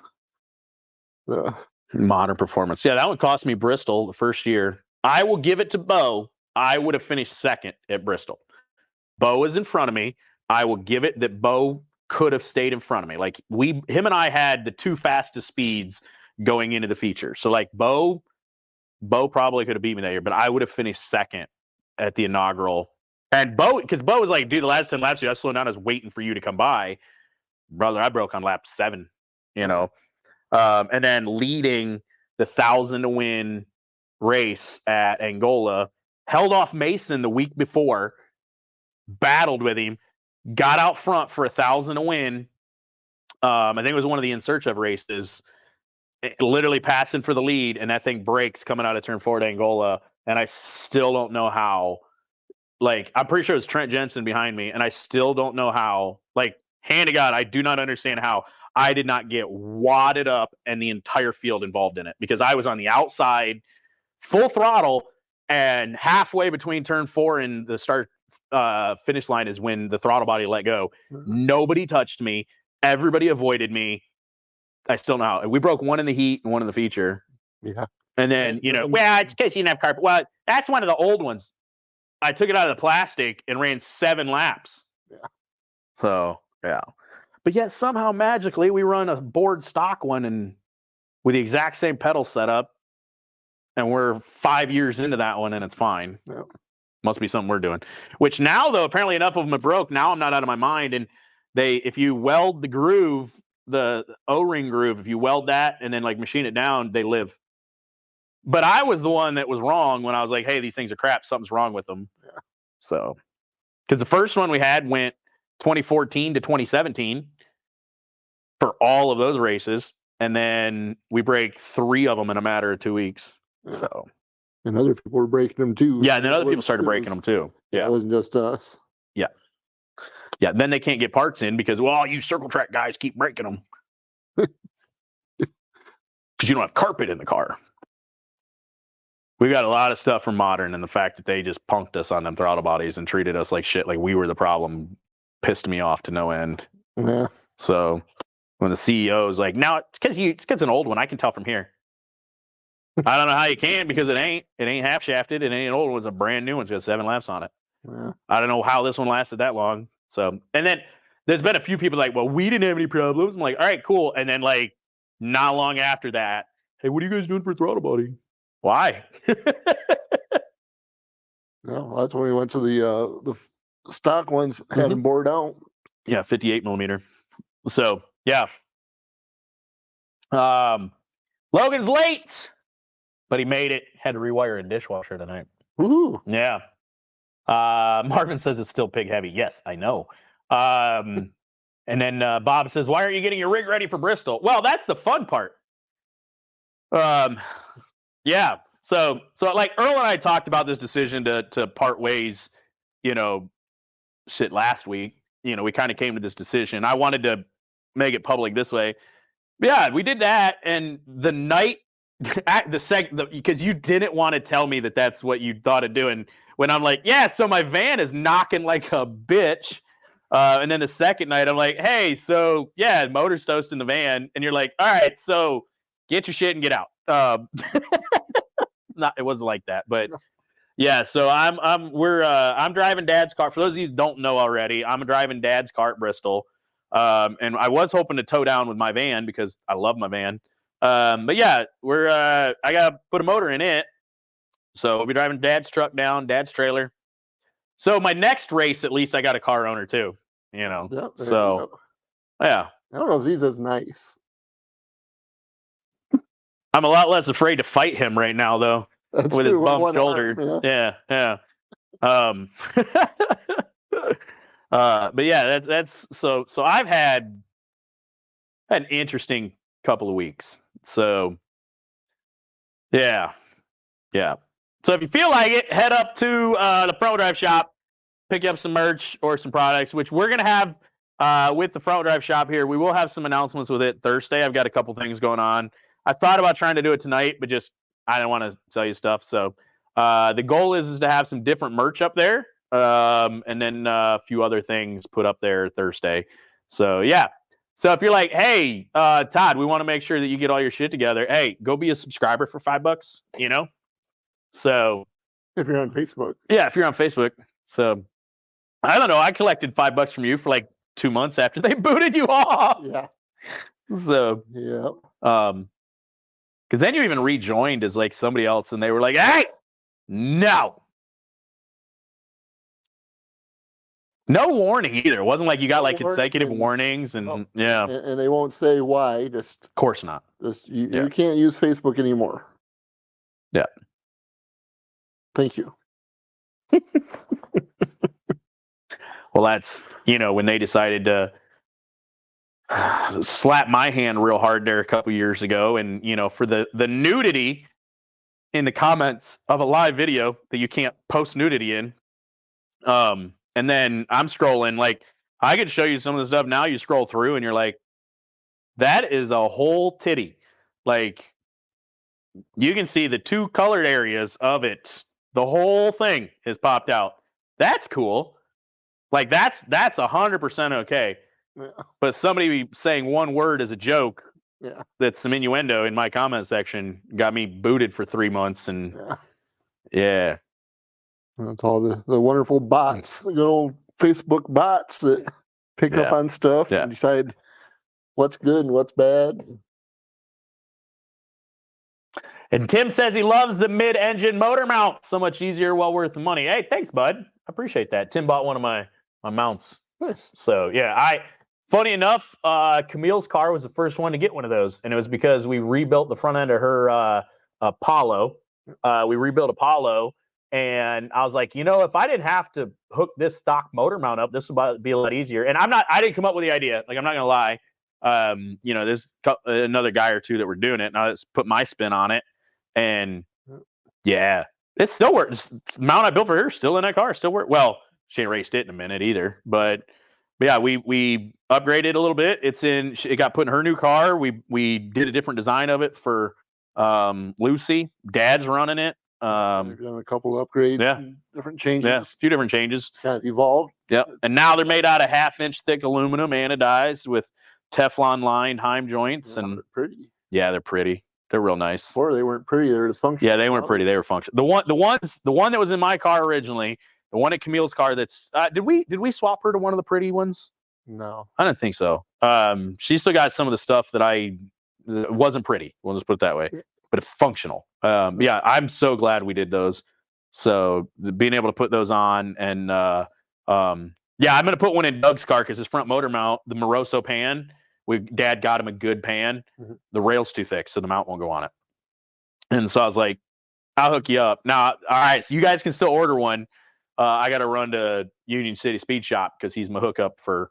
I have a hookup with him because being business to business, I can get stuff for cheaper for buying through there. So I buy my stuff from Lane through John. But I got to go pick up the Heims and stuff from him because I don't have any. So I got to go pick some up because Doug's going to get one of those mounts in his car too. So You'll like that. yeah, the thing I like is how easy it is. Like you hook it up and then you can just and get it to go where it needs to go.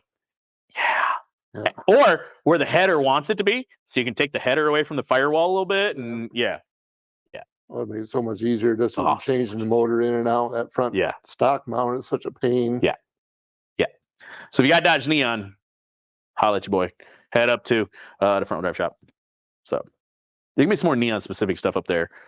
I got to figure out here very quickly how to ship sway bars. And once I do that, we'll have those up on the website. And then I got another Neon thing or two coming. So yeah.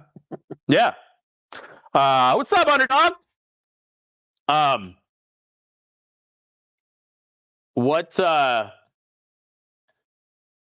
Jesus, I just had this a second ago and then I got sidetracked. No. Yeah. Damn squirrels in this garage. I know. Oh, what is a race we won that you legitimately were completely surprised? Like, holy shit, we just did that. Because there was some times and some tracks where it was not a surprise. Yeah. We're half second faster than everybody else there. Yeah. And then we got slightly faster, a tenth or two, and everybody else caught up. Yeah. And then it got harder to win. Yep. I hate to say reruns, but probably that M40 race. I didn't think there was any way you were going to win that. Yeah. Just... What would be your second one then? If M40, what would be another one? Because I don't disagree with you. Like, I went into that race because I had the single cam auto. I mean, I think Travi had the dual stick, and now mind you, Travis got wrecked in that race. That was part of why I did what I did to finish that race. Yeah. But yeah, I'll give you mine, and it's not even me. Okay. Super Shoe with Travis. Okay, I was thinking that too, that it wasn't you, but yeah, when you as a team, as a working together, because same car, it was that same single cam auto. Because I blew up the two fastest ones on the property. Yeah. Because we had them covered. We were, what were we, 4/10 faster in practice? A lot. Like, it wasn't even going to be like the swagger I had after that first session was like, shit, like just write the check. And then that was like Friday night, and the last session dropped a valve and it was game over. And Dad's like, hey, you're way better driver than I am. I was pretty quick in practice. I think Dad was like third or fourth quick. So like, he had a car. Yeah. He had your motor. I went out, slammed that thing to the top of the board in practice and scattered it in the same session. So, and both of those times, like my time in my car and my time in Dad's car, nobody else went as fast as we did at all. And then, Travis taking that little single cam, driving it through the field. Like, I am proud that was a car I built, and I was just proud of us as a team coming together, everybody coming together, and Travis just wheeling the piss out of that thing. He wanted that. Wheeled them. We got so lucky there wasn't another caution, and the caution we did have that lapped car was in between. Like, we got really lucky for him to win that, but at the same time, like he wheeled the piss out of that thing. Like, I don't want to take an ounce away from, if we wouldn't have blown up the motors, I don't know how that race would have went down. Travi could have got second, third, or something like that. Like, my car it was Christine, absolutely would have handed it to him. It was 2013. It was 2013. This is how we started here. And then 2013, I hopped in Christine because car was still black. Because 2014, we set track record and won. So it was 2013 for Super Shoe. So I ran Christine after that. Because we built a good because that was the head that I did for you that I ported. Because that was Tina's car, and I just jumped into backup, and then I hopped in it for Super Shoe, and because Call of the Wild that year too. Because we went out and won Call of the Wild. Because I won Call of the Wild for you in a black car. So I won with Christine in 2013, and then we blew up both motors at Super Shoe, and Travie won, which I thought that picture was on the wall too. It should be on the wall. But yeah, that was the one for me that like 100% was something that I didn't think we had a shot, and watching Travie win that thing. So yeah. That was hard otherwise, because just about any time we go to the track, I figured we had a shot. I mean, there wasn't, especially after 2014, and when we just dominated. Yeah. I mean, there wasn't too many times that we'd go to the track and not have a chance. About the only times that I thought we didn't were the dirt races. And usually that wasn't in the primary. Yeah, anyway, and that was the thing, is we were in the single cam auto, and it was because we would, Earl didn't want to put the good car on dirt, and yeah, but we went into those, and I mean that was part of why running third had me so geeked, and I wanted back out there so bad, was because I could not believe we were doing that. Like and the thing is, I found the in car from that a couple times. Every now and then I'll find it when I'm looking for something. And I watch that video and I'm like, God, you should have done this. You should have stayed in the gas. Should have like, I watch that video back and I'm like, you should have done all of this stuff like that. When I went to Bristol on the dirt in Brad's Cavalier, and that the part of that played in my head was Hartford. Like, dude, this is Hartford. Just stay in it, drive it, stay in it. And I mean, it was working. I was doing well until I wasn't, but yeah. So yeah, other than that, just about any time we went to the track, I fear we, had a top car. Yeah. It wasn't too many times that we'd go and think, okay, if we can get in the top 10, we're good. Yeah. I knew we pretty much always had a chance. We got a little bit rougher with the Vors races. I mean, racing with them, because especially the last 3 years, because it's gotten so ungodly fast. Yeah. Especially some of those Hondas and stuff. Yeah, both traveling series, like that was the thing. Is 2014. In 2014, they opened the rules way up. Like the VCTS rules went from stock to opened up, and then with the formation of what is now the National Series, like around here, that rule set wasn't adapted. Like there wasn't many tracks at all that were running outlaw stuff, and so like we had a little bit of a leg up because I'd been doing all the run what you brung races, the sideboard races, and like Springport a year or two we were mini stock, so like we had a bit of a leg up. I still remember a few people like, oh, a neon, huh? Okay, because you weren't supposed to have a neon as your fast car; it was your first car. And yeah, we did. It's surprised some people there at first. Yeah. Now I got one for you. Okay, because I don't think we've ever actually talked about this. What actually made you decide to have me go racing for you in the traveling series? Do you remember? Because not really. I don't really remember. Because I don't remember. Like, I remember literally after Super Shoe in that, it was like, hey, if you still want me to put something together for you, I can. Because I was gonna, I felt bad about blowing the motor up. And the conversation just sort of turned to, hey, we were talking, and do you want to chase this? Do you want to run for me and chase this? So yeah, I don't really remember how it came about. I mean, my memory's not good, really, anyway. But I mean, that many years ago, I really don't remember. I'm gonna guess that had something to do with the speed and success. Because that was the thing, is if I'd have jumped in that car and wadded it up halfway through that race, and then hopped in Christine at Super Shoe and been like 12th quick and done some terrible stuff, but we pretty immediately seen some success. Now, part of that helped though was like, a lot of people have talked to me over the years where, oh, well, you're only, you only won because you had Earl, you only do this. And I'm like, you don't understand that I won 4 Call of the Wilds back to back to back to back. I won Call of the Wild in, 2011, 12, 13, 14. Like, I won these races without you around. I won the first 2010 Super Shoe when I was running for me. I had won Harvest and the Owasso Nationals. I'd won 40 plus features before you and I ever hooked up. And so like that was a big part of it, is that it wasn't like I went from zero to hero. Like, Right. I was pretty. There were rules when Kazoo first allowed 4-cylinders to run in the front wheel drives. There were rules written, like if you had a Neon, you were at a severe disadvantage. They had like a 250, like Neons had to weigh like 250 pounds more than any other car. Like there were restrictions on Neons, and it's because the end of the year, I showed up and would hand ass in Call of the Wild, hand ass in Super Shoe, and they just like, oh God, it's got to be the Neon.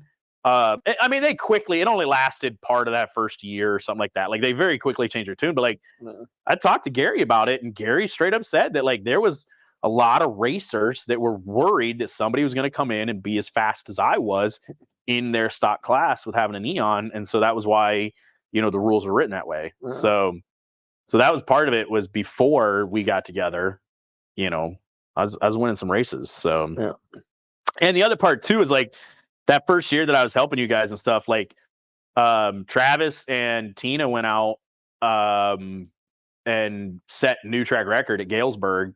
I was helping you guys be fast when Tina was driving. Like that wasn't, and then she got her neck messed up and just couldn't take being in the car. So that was part of, but because you'd had Travis drive for you and stuff before too. So like it wasn't like you were new at being a car owner. Right. So because you had success. I mean, you won the championship with him in a rear wheel drive. So yeah. A little cheaper running the front wheel drive stuff than and Tina won a championship in the street stock, and that was expensive, even though it was a street stock. Yeah. And that back then they were basically stock, but still expensive. Yeah. That's the other thing. You guys got 15 grand in that car. Well, we don't, but if you built it, you'd probably have 11 because Neon motor shit's expensive. Find it. If you can find it. It ain't cheap. Yeah. Yeah, it's surprising how much of the Neon stuff has been discontinued. I mean, like we were talking the other day, even like the hubs and stuff, the Timken stuff, you can't get the front hubs anymore. It's crazy, all the things that have, even a lot of the Moog suspension stuff you can't get anymore. Yeah. It's just obsolete. Pete says when he started in the Outlaws, he was the only 4-cylinder at Kazoo in 2016 because it had to be an automatic. So you're welcome, Pete. Hopefully somebody can hopefully somebody can back me up with this. I'm dead serious that there were rules when they first, because Kalamazoo had V6s, V6 automatic front wheel drives was their cyber stocks at the time, Zoo stocks, whatever they called them at the time. They were V6 front wheel drives, and they had to be stock. And they decided to finally allow and open it up where other 4-cylinders, because other tracks were running 4s. Kazoo is the only 6-cylinder only. And when they first did that, they specifically had Neon rules and that to stop guys like me from coming in and just waxing them. So, because that was, I still remember the first Call of the Wild in 2009, 2008, 2009. We showed up and there was 4 of us. It's 2009 because it was 2009, 2010 because 2011 was the first. Because they ran Super Shoe first and then Call of the Wild separate, where we got our own separate race. Something like that. Jesus, they start to melt together, right? But we first show up and there's all these V6 cars, and we show up. We're all on Neons. It would have been 2009 because we were all single cam automatics because we had to be by the rules. So we're all single cam automatics. It was me, Dad, Darren, and Misty, and we were getting laughed at because we had the 790s on. So we had these little baby Hoosiers, and some of the V6 guys, look at these 4-cylinders, they ain't nothing. We got these V6s, and some of those guys had put the V8 tires on, so they had these big Hoosiers. And there was, hand to God, I cannot remember the car, I cannot remember the driver, but there was a guy who was laughing at us and said, "Yeah, wait till we go out there. I'll show these guys how you turn with them little bitty baby Hoosiers, and I got this on." And it's like, okay. And we went out in practice, and Dad and I were flying, and we went into turn one, and one of us went high, one of us went low. I was following Dad, and we come up on this car, and one of us went high, one of us went low, and we zippered back together before we come out of turn two. We drove around him like he was like he was on pace laps and we were racing. Like it was crazy. That first year, I think the slowest one of us, I think Misty was the slowest of the four of us. We were like 1.5 seconds faster than the fastest V6. Mind you, we went like 16.4, 16.3. So like it wasn't like we were setting the world on fire, but the V6s were so much slower by the rules. But we came back in from that, and the amount of attention we got after that very first practice was incredible because it was like, what the fuck you got in that thing? What are you doing? Like, and then I started hearing so many rumors about me and my cars. Like I had one dude who had no idea who it was that started telling me about how he works on that 79 car and he's got $5,000 in the suspension. I was like, oh, he does? Oh yeah, I helped. Like I set it up for him, and we put this in it and that in it and this in it and that in it, and I'm like, really? That's crazy. Because I don't know who the fuck you are. And he's like, huh? And I'm like, that's my car. Oh. And then he just walked away. So I had somebody tell me to my face. Now, mind you, again, this was 09, so it was a long time ago. Couldn't even tell you if dude's still racing. But straight up to my face, I'm the reason it's so fast. I set it up. You got $5,000 in the suspension. And now, mind you, we were running KYB GR2s with energy suspension bushings and stock everything else. That was back when my trick setup was stock rear springs in the front with bump stops and then Mopar extra high rates in the rear with front and rear sway bars. But we were on Hoosiers all the way around. Like that was the setup, the ticket. So yeah. People are funny. People are funny. So Dick, LOL. Yes, the neon had rules that didn't even pertain to neons. So there you go with straight out of Pete's mouth. Which, by the way, Pete, I sure would have liked to have my steering column today. I had to take the new car here, put it on the trailer, take it home, and yeah, I just had the shaft sticking out. I'm trying to, yeah, that sucked. So yeah, because that part of this too, like we're not doing stuff together as far as the race car, but like we got special guests coming. It's not official yet, so I'm not talking about it. But we got special guests coming around this summer. I've already said we got to hang out. We're doing some fun stuff. I've already told Pete about it. I told Bob about it. Like I told some of the guys. So we got some cool stuff we're gonna do. I'm trying to talk him into taking the day off from work, coming hanging out with us. So because it's gonna be a lot of fun. It's gonna be interesting. Yeah, back when 790s were good. Yeah, back when you could buy 5 of them and run like the whole year. So, yeah. I'm not gonna lie. I'd like 5 other questions I was gonna corner you with that just I should have wrote down. So, ask me something. We've been doing this long. Ask me something. So you asked me a question to ask you a question. So it's like questions everywhere. I know. It's confusion. Oh, yeah. Just swirling. I can follow along. Yeah? I can follow along. So okay. Well, what do you wish we would have accomplished that we didn't accomplish? Bristol. Bristol. Bristol was that's because we've done so much, and I think I would have liked to have gotten a VCTS championship. And like a full blown, but after 2014, we didn't run another season full time. So we won, we won 9 VCTS races, 13 National Series races. Some of those cross because they were challenge races where they were both. I think there's like 5 or 6 that they were both, type of thing. But like, so I kind of would have liked to have ran for a championship, but for me, it was Bristol. Like we always had the speed. It was always something little. The first year was the throttle body, and then the next year was the suspension, where that car just violently went a different lane, And that's when we found out like the different bushings and all that. I mean, we brought it back and we hooked to it, and just you could watch the control arms move an inch and a half. Like everything was just so loose. So technically, I didn't break that year, but that was also the year that the PCM was screwing up so bad, and so it just didn't have. I was way down on power and stuff like that. So, and then we finished third, and then wrecked. So that's the one that I really wish that we could have done together, because I would like to have taken a crack at a dirt race too. Like I with a good car. I like to have won with the slow car, But I think that's just more because I know how much you fucking hate dirt. So I would have liked to have had a very positive dirt experience. Yeah.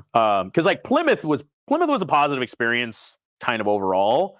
But like the track, it had rained, so the track wasn't packed. It was so muddy. Yeah, Super Shoe, that same car was that same year. Or no, Super Shoe Travis didn't win at 14. It was 13. I think somebody drove that car at the end of the year. It was still dropping mud out from Plymouth. But like the right rear strut had broke loose, and like I wheeled the absolute piss out of that thing. Doored Tabby for fifth. Sorry, Tabby. She's still every now and then she'll get on something and remind me that I had to drive through her for fifth place, and I'm like, hey, I didn't try, but I would have liked to have had, like I think Hartford is the one. I wish the crank sensors stayed together so that we could have, because Mike ended up the winner. The local guy didn't have his restrictor in, so they declared two winners. But like, if we could have stayed ahead of Mike, we'd have finished second. And I would have liked to have done that, so that way, first off, then I wouldn't have the I was an asshole story. But I would have liked to have given you a positive dirt experience, just so you, at your core, you could have hated that we did that, but also not been upset that we did it. So,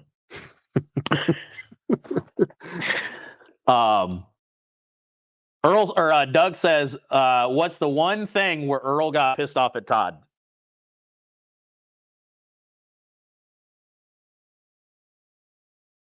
I would actually I'm actually thinking about this one myself. Like, I'm trying to remember a time where I remember you being mad at me, aside from Hartford. Yeah, I say kind of irritated at Hartford, but beyond that, I don't remember any times where I was like really mad about anything. Probably one of the times I said I'd be here at like 11 and showed up at 1. That was annoying. That was real annoying. After a while, after a while, I got expected. It was still annoying because it's annoying to me. Like, I understand that, but. Well, yeah. I can't really think of any times that I've gotten mad, mad about anything, really. I mean, worried a couple times, like, oh God, he is going to wreck that kid. I think that's a big part of it, though, is that's part of why we've been able to do this so well for so long, is like, I'd come to you and be like, hey, here's what I'm thinking. Here's the fancy stuff I want to do, or the expensive stuff I want to do. And we could talk about it. And I don't think I never felt that I pressured you into doing something, because you could say, no, I don't want to do this. Or like, not right now, like in the middle of the season, I don't want to buy that. We'll worry about that at the, but like, we've always been able to just communicate. And, if you didn't want to do something, like, we just didn't do it, like it wasn't ever, because I can't remember any time being pissed off at you. Like, I honestly, I can't remember a time where I'm like, why can't he just, like, yeah. Yeah, I think about the only, even slight disagreement was like the 2.4s where, you really kind of wanted to. I wanted to keep trying. I did. Yeah. And, we decided, or I decided, me and Tina decided, we're not putting any more money. I don't even know if that was much you as Tina, where she's like, we're done. Like, I was pretty fed up with him too. Yeah. Yeah. I know you were, but like, she was much more vocal about it. But see, even that one was like, I wanted to keep trying because I said, oh, here's what we could do different. But I also understood we went through like 5 of them. Yeah. So, and we kept having the same issue. Yeah. And so 100% understandable. Yeah. But even then, we put the 2, because that was the fun part with Dixie. It was the first time we ran a 2.0, a built 2.0, and it was when we got painted. So like, that was the thing, or no, because we went to like Kazoo with a 2.0, And maybe it was the weekend of Angola where it was those two races that ran well because we put the coilovers on and painted it for Dixie. Because I don't think I broke the motor in at Dixie. It was the first time we had a good motor that held together. First time we had the coilovers, and it got painted for Dixie. And that's like when we switched to the coilovers, it was game over at that point. Yeah. But like, see, even that one was like, and again, has there been a season since, aside from maybe last year, where I wasn't like, the 2.4s, like I brought it up. Yeah. Now it's more brought up in jest. It's not. Yeah. Not serious, like, hey, I really think we can make this work. What do you think about? I mean, he hasn't been anything like that. It's just more like, hey, do you want to try a 2.4? I'd be like, no. The next step in the engine program is, it was definitely all in jest, not probing the waters or anything. Yeah. I do believe there was one, maybe it was 2015, where I said something about trying the 2.4, and you're like, Tina will divorce me if we try to do a 2.4. So, yeah. And she was, part of that was we literally, like I said, we got 2 races out of one of them. Otherwise, we didn't have a single one go a night. Yeah. So run real good, and then and we were putting cams and good heads. They were ported heads back when Indy made a quality product. And like we were running stock bottom ends, but like the one was a brand new. It was out of that crash test car. So like we had, and we were putting a Shearer Johnson crank scrapers in them and stuff, and like we were doing what we thought we should have done. So it just. Yeah. Yeah. But then it was also to the point where I was like, if you de-stroke a 2.4, you're like, brother. How many times do you think over the course of us doing this, you have just went, once or twice, 200, 250? Because the fun part of this is that I have bounced some ideas off you that you are still the only person I've ever let that information out to. And race car stuff, nothing weird, but yeah, there's been a few times where I've come at you with some real crazy ideas. Mm-hmm. There's been a few times where you also were like, the fuck are you? And then about 10 minutes later, you're like, huh, that might work. Yeah. Yeah. Another fun one we tried was when we fixed the brake master cylinder after I beat Pete at Spartan when he ran into me under caution for no reason whatsoever. Darn Pete. Dang it, Pete. And but when we fixed the clutch master and then welded the diff at the same time, and because that was the end of 2017, because we went out and won KZoo championship night, we won Springport championship night, then we won World Series, and then we won Super Shoe to end 2017. That was still back when you could get different size 790s. Yeah. I remember that when we finally, because it was one where I was like, I kind of want to try welding a diff, and you were like, why? And I'm like, well, I talked to some guys. I've been thinking, and I still think that was one that you thought I was a little crazy. But it was also, that was the one that had a big ass hole in the bell housing that tranny did. Yeah. And because we both were like, I don't know if this thing's going to live, because we blew that garbage ass clutch out through. So, yeah. Well, at least then it was like, you want to weld it? It's not going to cost anything other than your time and labor. Yeah. I guess go ahead and have at it. Did we take a tranny with us the first time? That if it was that bad, we were gonna, no, because I wasn't. I think it was Springport. It was Springport. We tested it out. Because I remember coming in and you were like, "How do you like it?" And I'm like, "I've never loved this car more than I do right now." Because it was the one time in Lucy that, like the end of that season, that I could get in it and it would do exactly what I wanted it to do, exactly how I wanted it to do it. Like out to Springport, it was one of the few times I could get, like I couldn't go in the corner hard enough, and I could just rock it out. So. As opposed to going to Kalamazoo and having way too much stagger. Tested that bitch out for Super Shoe because I was like, hey, we just like, because that was the thing is at Springport, it worked. Like the stagger we had worked. Like we didn't try different. And so we go there and I was like, hey, just for giggles, we're going to try a lot. We're going to try a little. And we went out with the tallest, like a 77.5 and like a 72. It had like 6.5 inches of stagger. It was a lot. And I remember I pulled out because you pull down in the infield, you know, and I stand on it in first pulling out. And I did that, and I shifted. When I shifted into second, like when I let off the gas, that car went, huh? And I went, oh, God. And I went down into turn 3, and when I lifted, that thing turned so fucking hard to the wall. I still don't know how I didn't put it in the infield wall because I was full lock right, standing on it, and just barely drove out of it. And I did that and then straightened it out, and I came out and I waved my hand and I went to the top of the track and I pulled in and I went, swap it back. Yeah, I was watching, so I didn't know what it was going to do. Yep. I watched it kick it a couple times and pull in. And he pulls it. He goes like, "Nope." I didn't even think I took my window net down. I was just like, "Hey, swap that back. Put that on the left." And then I went out and like we were like fast time or second fast time. So 2017, I think I was second or third quick because I think that was the year Paul set fast time and then got together with another car in practice. So he set fast time but wrecked, so he couldn't race 2017. So because 2017 was the time Mike told me how proud he was of me as a driver. Like the times like, dude, he's like, that was the best race I've ever seen you run. Because that was the one at the start of the race, somebody got real loose and like the back half of the field like was like, oh God, we're about to wreck. And they didn't throw a caution. And because that was the one you apologized to Travis because it was Travis's car with Doug that was leading.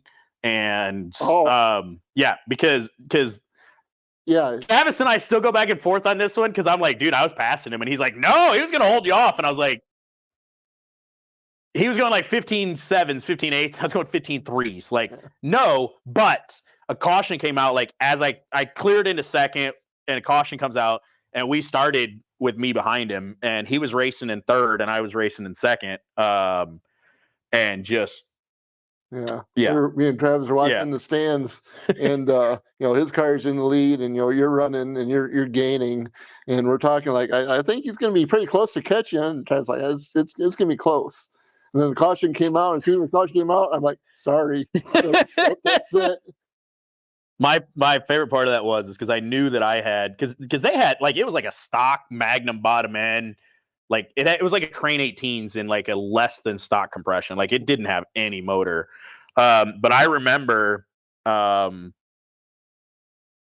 we come out of the corner taking the green flag, and I am seriously half throttle until we got to the flag stand because I wanted no doubt that like I did not jump the start because I knew at that point that was one of those races. Like one thing about me, good or bad, is if I drive all the way to second place, I do not fear anyone behind me at that point, you know, because I've passed you all already. So I don't care what you do. Like you can't, you know. And so I'm just like, all right, cool. And we get there and hit the flag stand and I stand on it and I was ahead of him going into turn 1. And then we were gone because there was like 5 or 6 laps left. It was towards the end. And Doug finished second. Like he held everybody off still. He finished second. But yeah, I do remember that one because that's the one race I wish that caution hadn't came out just simply so that I could have that over Travis. Like, no, I was going to drive around him. And because Travis still maintains that Doug could have held me off. And it's like, you know, because Doug was running the top groove. He was in the second groove. And because that was the thing too, is like, as I cleared, because I like, you know, I'm watching the cars in front of me and I cleared and I'm watching Doug run the second groove and I'm like, you ain't hold me off giving me the groove I want, you know, and no hate at all towards Travis and Doug. Like what they did in that car, they won a race or two that year. Like they did a lot of really good shit that year. You know, and Doug, he started towards the front, but dude was super smooth, you know, just stayed like he didn't stop anyone from passing him.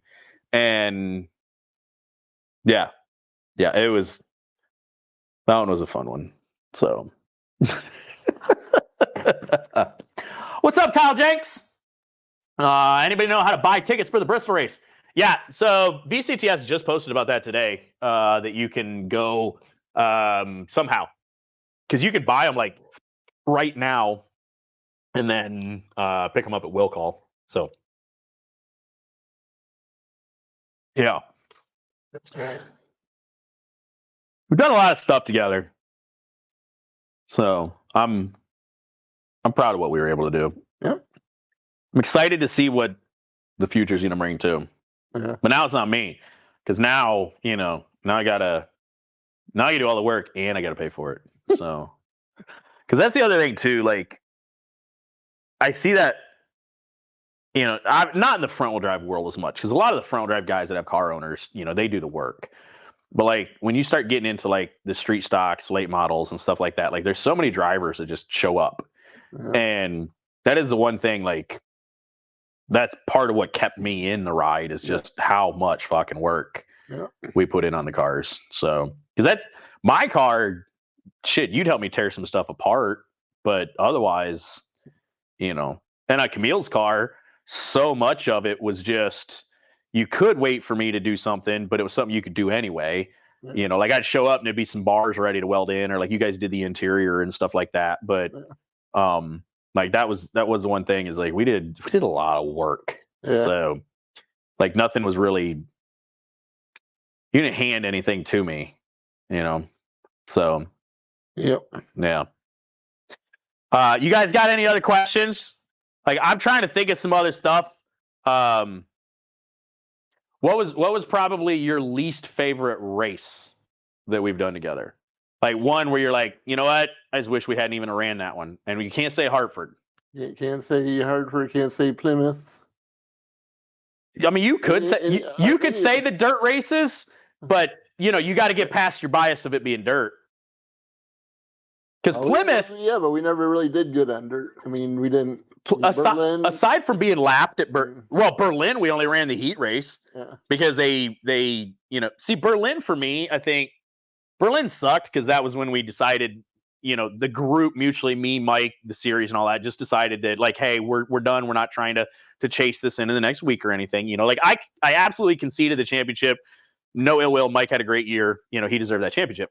But like Berlin sucked for that. It sucked for the car. But I had so much fun watching them late models fuck shit up in them giant holes that like I still didn't hate that race, But being dirt and we didn't actually get to race, we weren't good. Like completely understand that from your point of view. Yeah, So I mean, besides dirt race, probably the worst was Galesburg when we wiped out, multiple cars in one race. yeah, that was just that track hates bad. me. Bad for us, bad for your mom, bad for just everybody involved. We totaled out 2 cars, so because we totaled out Buster and we totaled out the bitch. Yeah, that's another one too. I was in second place chasing down Moose. That's another one that got away from me. That Moose even admitted that like when he seen it was me coming, like he said he thought that I'd win that race, and I would like to have had that one back. That was there's about 6 things that all did and did not happen that caused that wreck. Yeah. And you had a car going 2 laps down, passing 2 cars going a lap down, and lack of communication to anybody, and the leader coming up on those 3 together and spooked some people and chain reaction, and yeah, that was just a cluster. Yeah. Just for 2 weeks later to go to Spartan and set fast time, win the heat, and then yeah. Galesburg.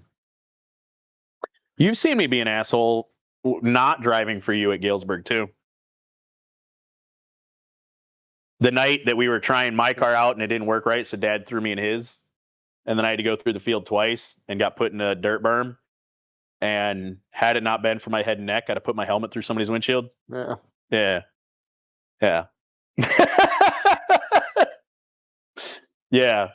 That one was Galesburg. I don't know what it is about the track. The only night I finished Galesburg is the night I drove into Jake Alexander. I stepped on it. I slid. I went in and I hit him. And D was so mad at me, rightfully so. Like I broke the left rear, left front or whatever. Like I broke his car, and like he had every right to be mad at me. Like I don't remember exactly what happened, why I got into him. because he's like, dude, it was, he thought it was on purpose. Like I was trying to like fight my way through, and I'm like, nah, man, like I just screwed up, like 100%. That's the only night I finished out there. And the other ones, and like it's never like the same driver all the time, and it's not like it's always been something different. The car one night broke, and stuff like that. I've just never had any luck there. Yeah, because that's the night that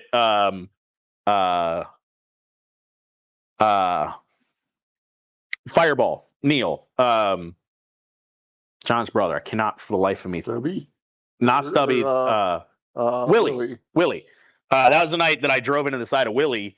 Because that's it's no secret that the Lewises and the Neils aren't necessarily. Back in the day, we had a little bit of a rivalry, and that was that was part of it. And I drove right in the side of Willie, but it was because I got in the grass. Like I just screwed up, and I got in the side of him, and he got me back going into turn 3. And I remember coming off. That was time you were mad, but not at me. And that was because you were so mad at him for driving into me that hard.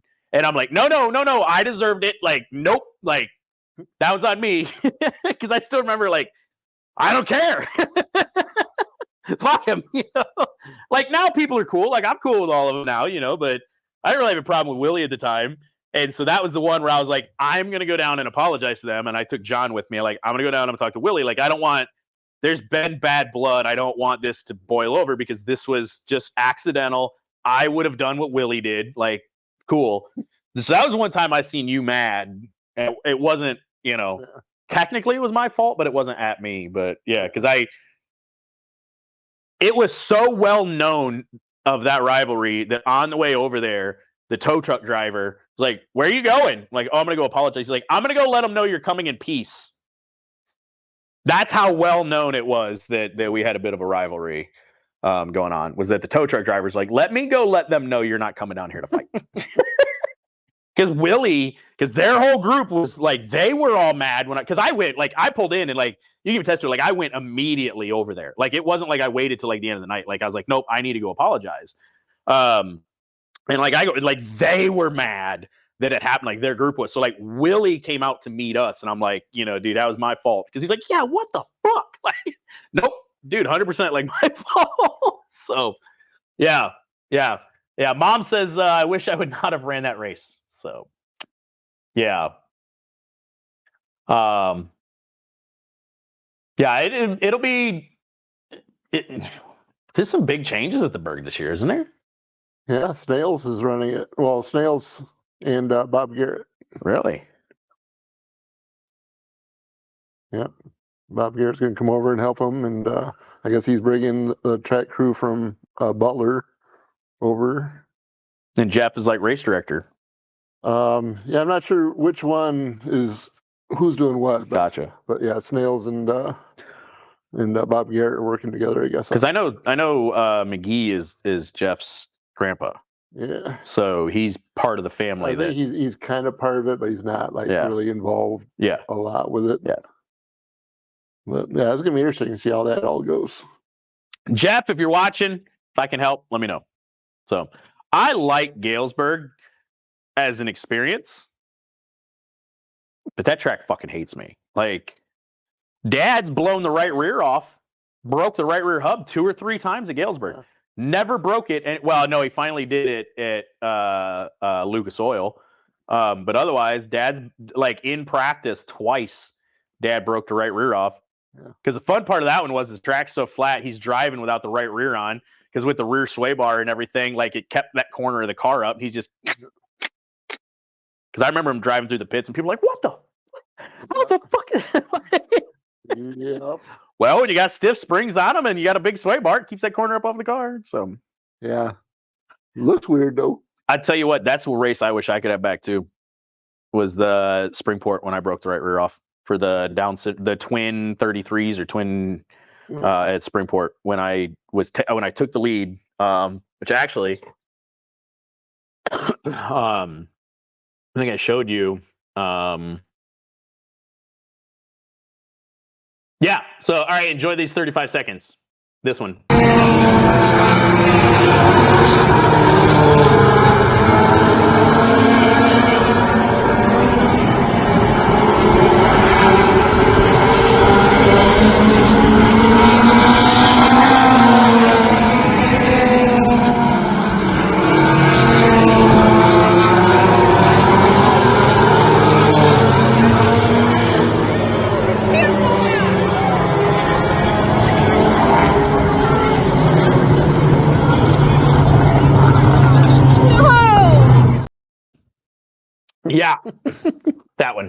was disappointing.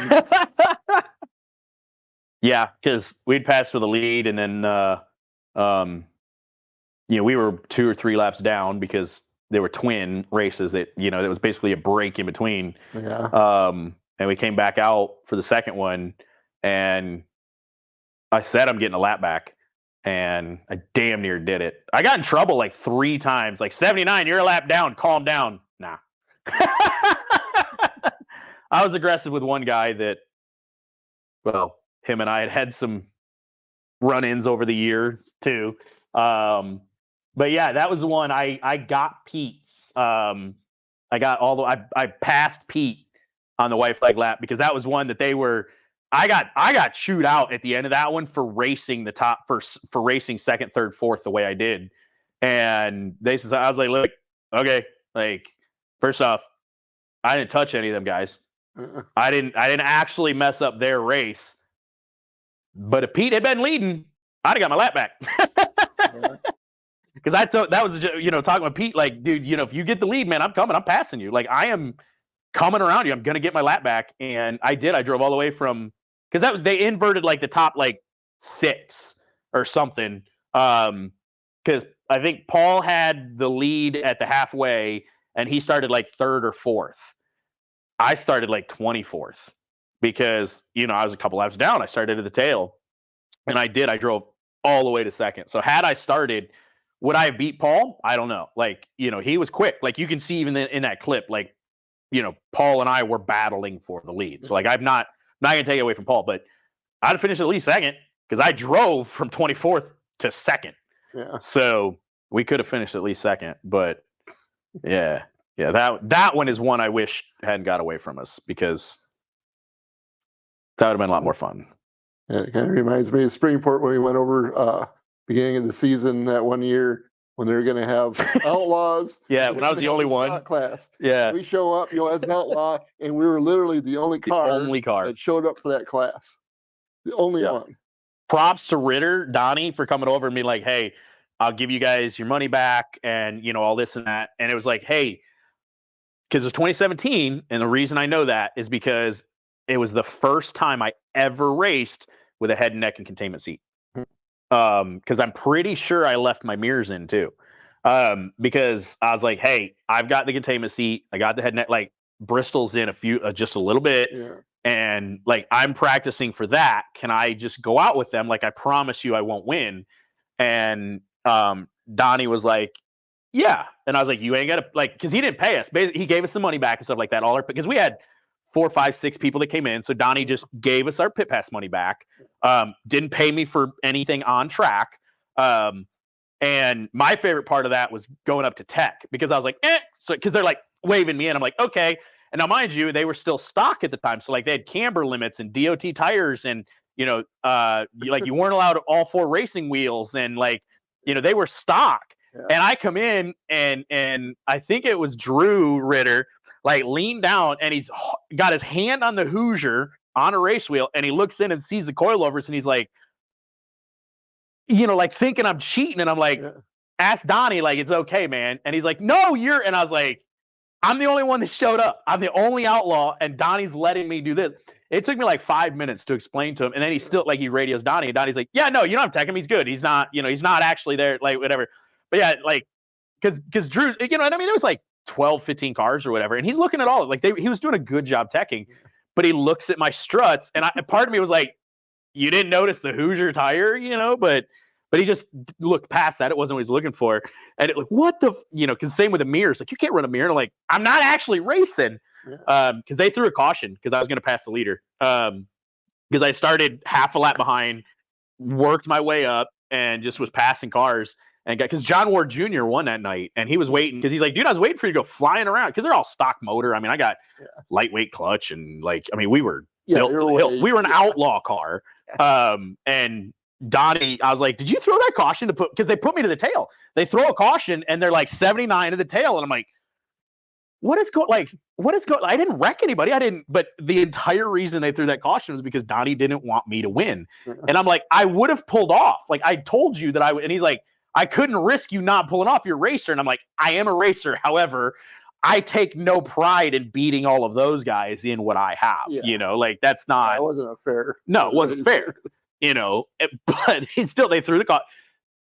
Luckily, it didn't change the outcome of anybody else's races. Everybody finished where they were before that caution come out. So like they didn't, so like it all worked out. Like it was fine. Yeah. But I do get to, that one was a fun one where we show up like, hell yeah, let's do it.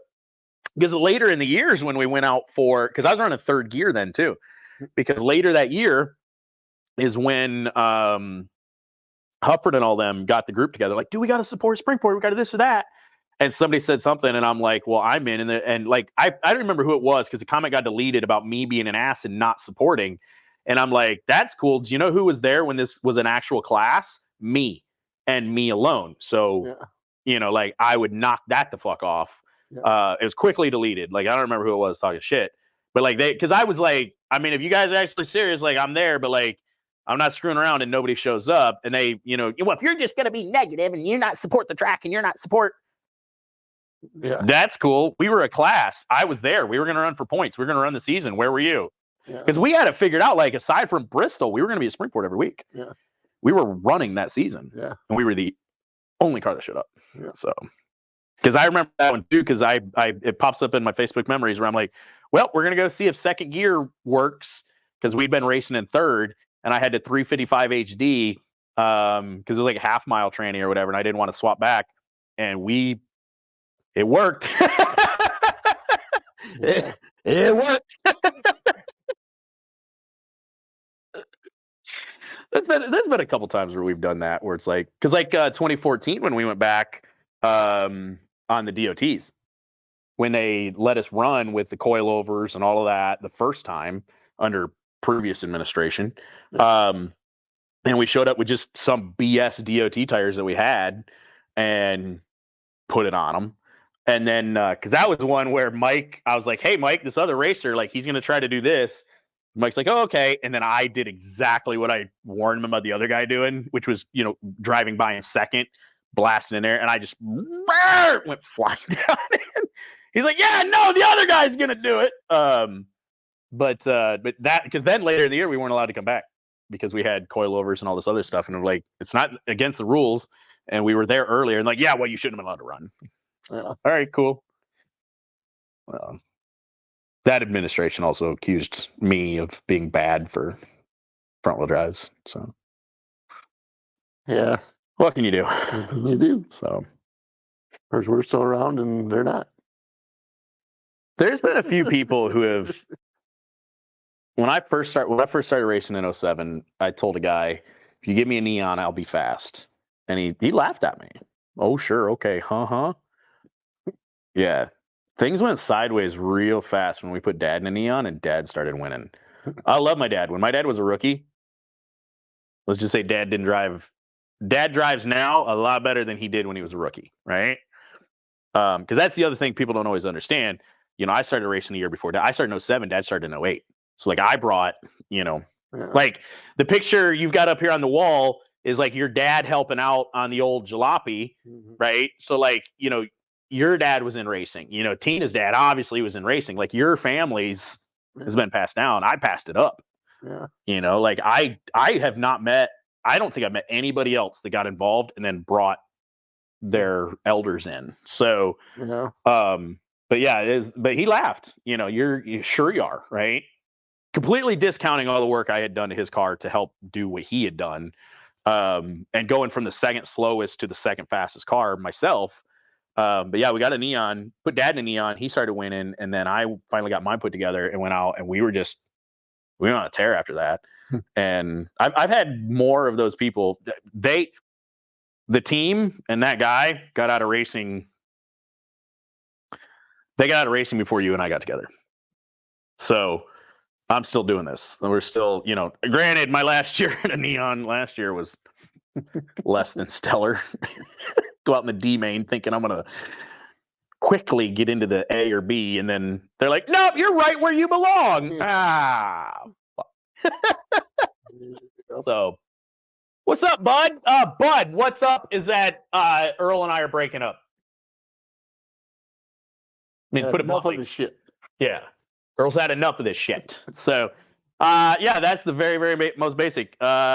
Earl's not gonna be my car owner anymore, so I am buying both cars, Lucy and the new car, from him, buying a whole bunch of parts, and yeah, I'm gonna be out on my own. So How does it be the helper instead of the owner? be kind of weird, like you roll up in your own truck without the race car attached to it, and just pull in, and Mm-hmm. so because that's definitely, I don't think we're gonna get you to go to Florida or California with me, but No. but at the same time, like we got to Springport, you'll definitely come hang out. So the other thing is that I got to come down here on Sundays in the fall because otherwise I'm not going to watch any football. So because I don't watch any football unless I'm here. Like I just, I've got other stuff going, and now that I got the kids, Yeah. so well, I watch like the Super Bowl and I watch the Lions, in the playoffs or whatever, right? But yeah, I don't watch any football unless I'm down here. So to be fair, like the only racing I ever watch is down here too. Like NASCAR, it's the only time I ever watch it. So I got to get cable in my garage so you can come hang out and work on the cars. Come hang out, watch me work on the cars. But the other part of that too is Bud. We talked about it in the beginning. Is that we're still friends, good friends. So his Mustang's sitting over there. I got to finish welding on it, and I still got to do some work to it. So like I'll be down here, I'll be working on stuff for him and that. And Camille got a couple races she's running this year, need help on a car. I'll be down here to do it. She screws that thing up in the first race, needs help for the second one. I'll be down here working on it and stuff like that. So Travis says Earl's had a great run with all of us behind the wheel. He has. So because it's you and Travis, did you guys win a lot of races? I know you won the championship. You guys were consistently fast in the V8. Did you guys win a lot of races? Well, a few. Few? Yeah, not like what you have. Yeah. But yeah, To be fair, like 2014, it was a lot easier to win in a front wheel drive than in 2012 or so, 2010, 2011, when you were with Travis in the V8. Like a lot easier to win in a front wheel drive for those few years. I'm not to sound like a dick, but like we had really sorted the Neon out, and locally, part of that was locally the rules weren't up to spec. A lot of the tracks locally were just starting to do outlaw style stuff, touring series stuff. So like we had a huge leg up doing the traveling stuff. Yeah. But 2018, 2019 is when when the competition just stepped up. Like I went 17.5 at Springport in 2017. And I've been 17.4 since then. And we got guys going 17.2 to 17.5 a lot, so. Yeah. I think that's part of the way it's a good time for me to get out now. Just, I started just out of high school. Yeah. That was 1984. So that's 39 years ago. Yeah. You know how I know? You know when I was born? Yeah. 1984. Yeah. So. Yeah. So, in that time, I mean, I ran, I never got a championship, but I won a few races here and there, nothing spectacular. But I ran, Tina ran different classes. She got a championship, only female championship ever at Galesburg, still to this day. Yeah. First one and only one. Camille, she's won some races, had a ton of fun, gotten some awards. Travis, it's 40 years of you've been involved. It would actually be fun to sit down and try to figure up. I mean, you'd have to really do some stretching and it'll never be possible, but just the amount of people that you have been able to help, you and Tina, like I don't want to downplay Tina's involvement with a lot of this stuff too. Like the last few years, Tina's just kind of let us do our thing, which is huge, but she's also had a lot more to do with Camille. But like Tina, for the first few years we were all together, like she was out here working with us. She was, a lot more involved. So like, I don't want to take that away from her, but you got to figure, since I've been with you, how many cars have you sold parts to, or we've done work to, or give advice to, like that you directly have helped with, that have ended up winning. So like that's the thing, is like you raced for a few years, a couple cars, got yourself a good memory with your knee at Super Shoe, but like how many cars have you been involved with that you've been able to win, or championships? That's a number I would be interested to know. So That's kind of why I feel okay stepping away from it now and just, be more, helping and Yeah. spectators and whatnot. Just because I have had so much success and, been involved for so long. It's just, Because you can time say to- you're a championship winning car owner, multi-championship winning car owner. yeah, multiple drivers, multiple Yeah. classes. Yeah. That's So, pretty cool to say. Yeah. So Yeah, not just a one-hit wonder. So it's pretty neat. We've done some stuff, and now I can concentrate more on some of the street vehicles, and actually maybe get the boat out once in a while. And, it's just yeah. it's just time. Yeah. And the thing is with Camille still doing stuff, it's a never say never situation too, because fuck, this shit's addicting. It is. So, but that's the cool part. You're not stepping away from the sport. You're not stepping away from, it's just you're not owning my car anymore. Right. So, that's the fun thing. So, Yep. and Bud says, that's all you can do. We all knew it was coming. And if no bridges, well, I'm glad they all knew it was coming. Shit. Like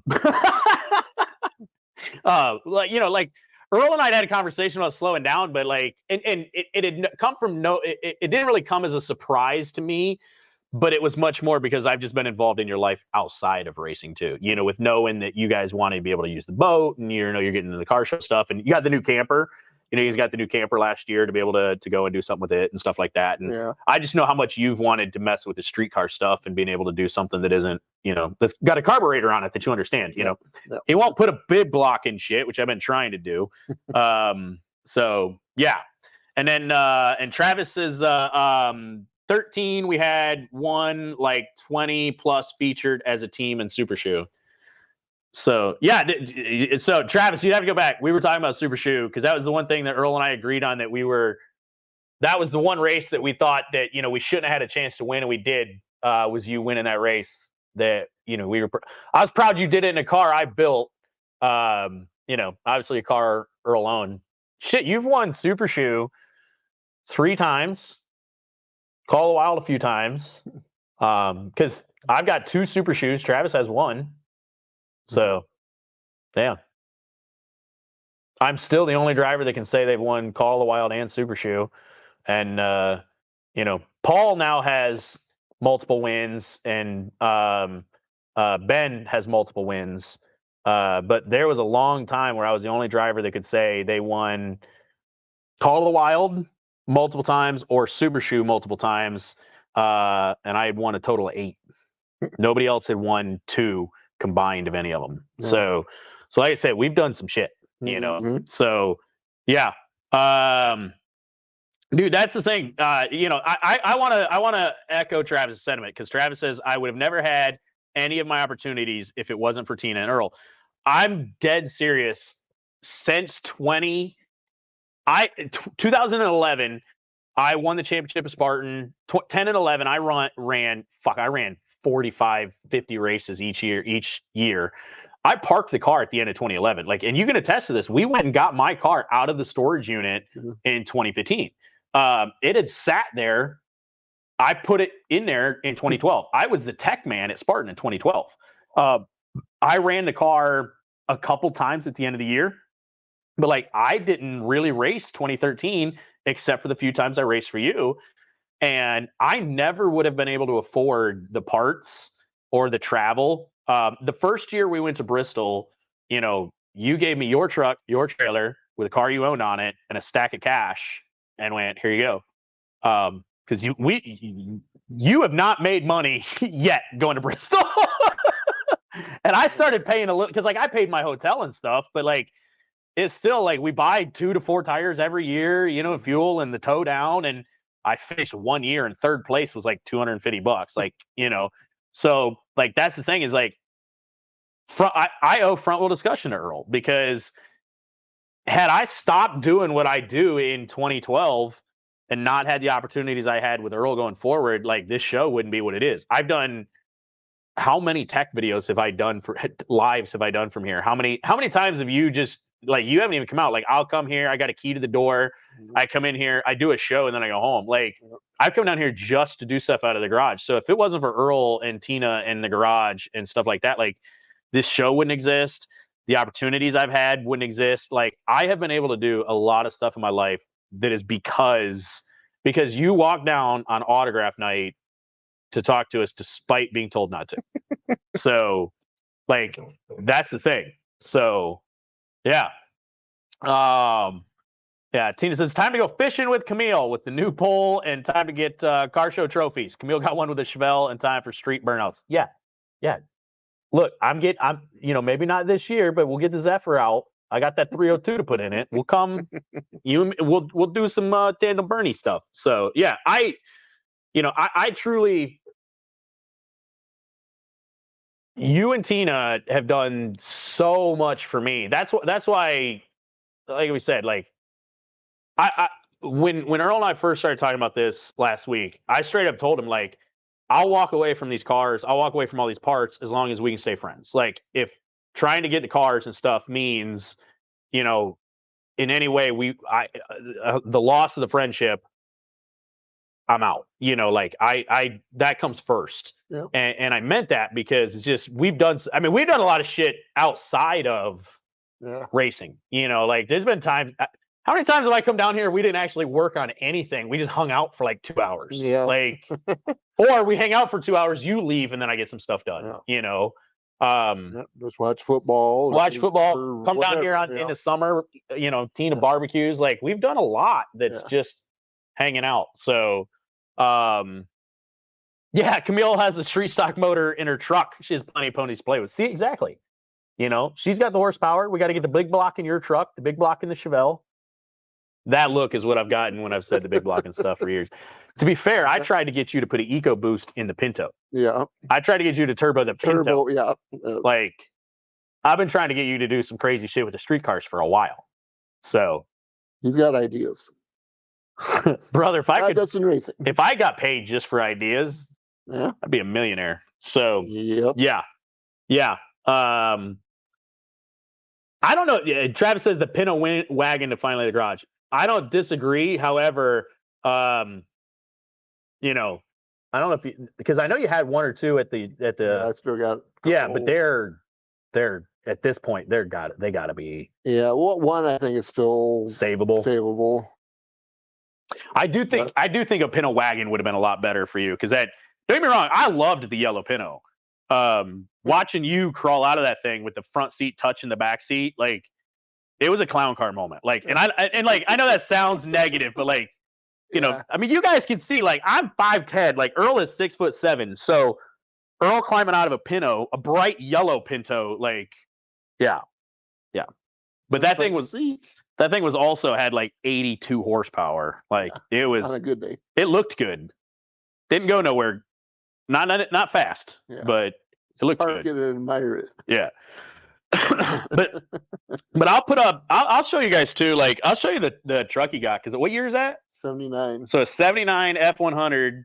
I mean it's sharp. It's a sharp looking truck. 302 in it, right? Yep. So like it's we can do something with it. So he doesn't want to, but we can. Now the other part of that though is the Mustang, which has been a project for a few years. That is going to get some power. Like that's got a built 351 that's going to go in it. That'll have some power. So we will do our best to get that put together for you to get it out this year. Especially now that we got space to put it and work on it again. We'll if it gets out this year before paint, great. Otherwise, it will be out next year with paint. So we're not that far off. We get the motor.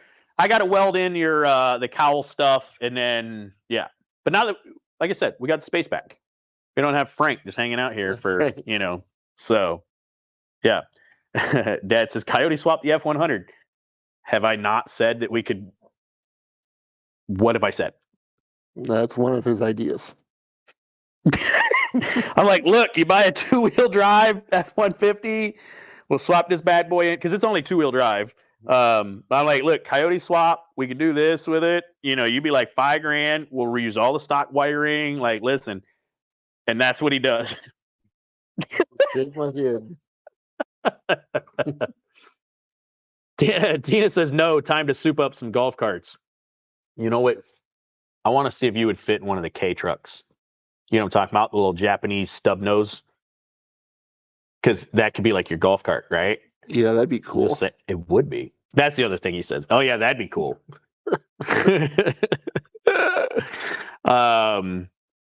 All right, let's see. Bud says, Earl, did you tell Todd he better not let you down? The other thing is Pete says, a breakup? Dang, there goes your longest relationship. Good thing you still have your wife to fall back on. Hey, I've been with my wife longer than I've been with Earl. Okay. Yeah. I got one or two friendships that have lasted longer, but you know, Mike, John. Yeah. John by virtue of, you know, he's with my sister. So yeah. Yeah, I've the one thing I truly want to make sure that comes across is just there's absolutely no bad blood because what I over 50 feature wins. Because we did the math. I had like 43 or 44 features coming into this. And I'm at 96. Because I remember 2014 celebrating my 50th win with you. So, you know, there's got to be at least 4 more before that because that was like halfway through 2014. So you got to figure, you know, 2013 and stuff like that. So over 50 feature, we'll call it an even 50.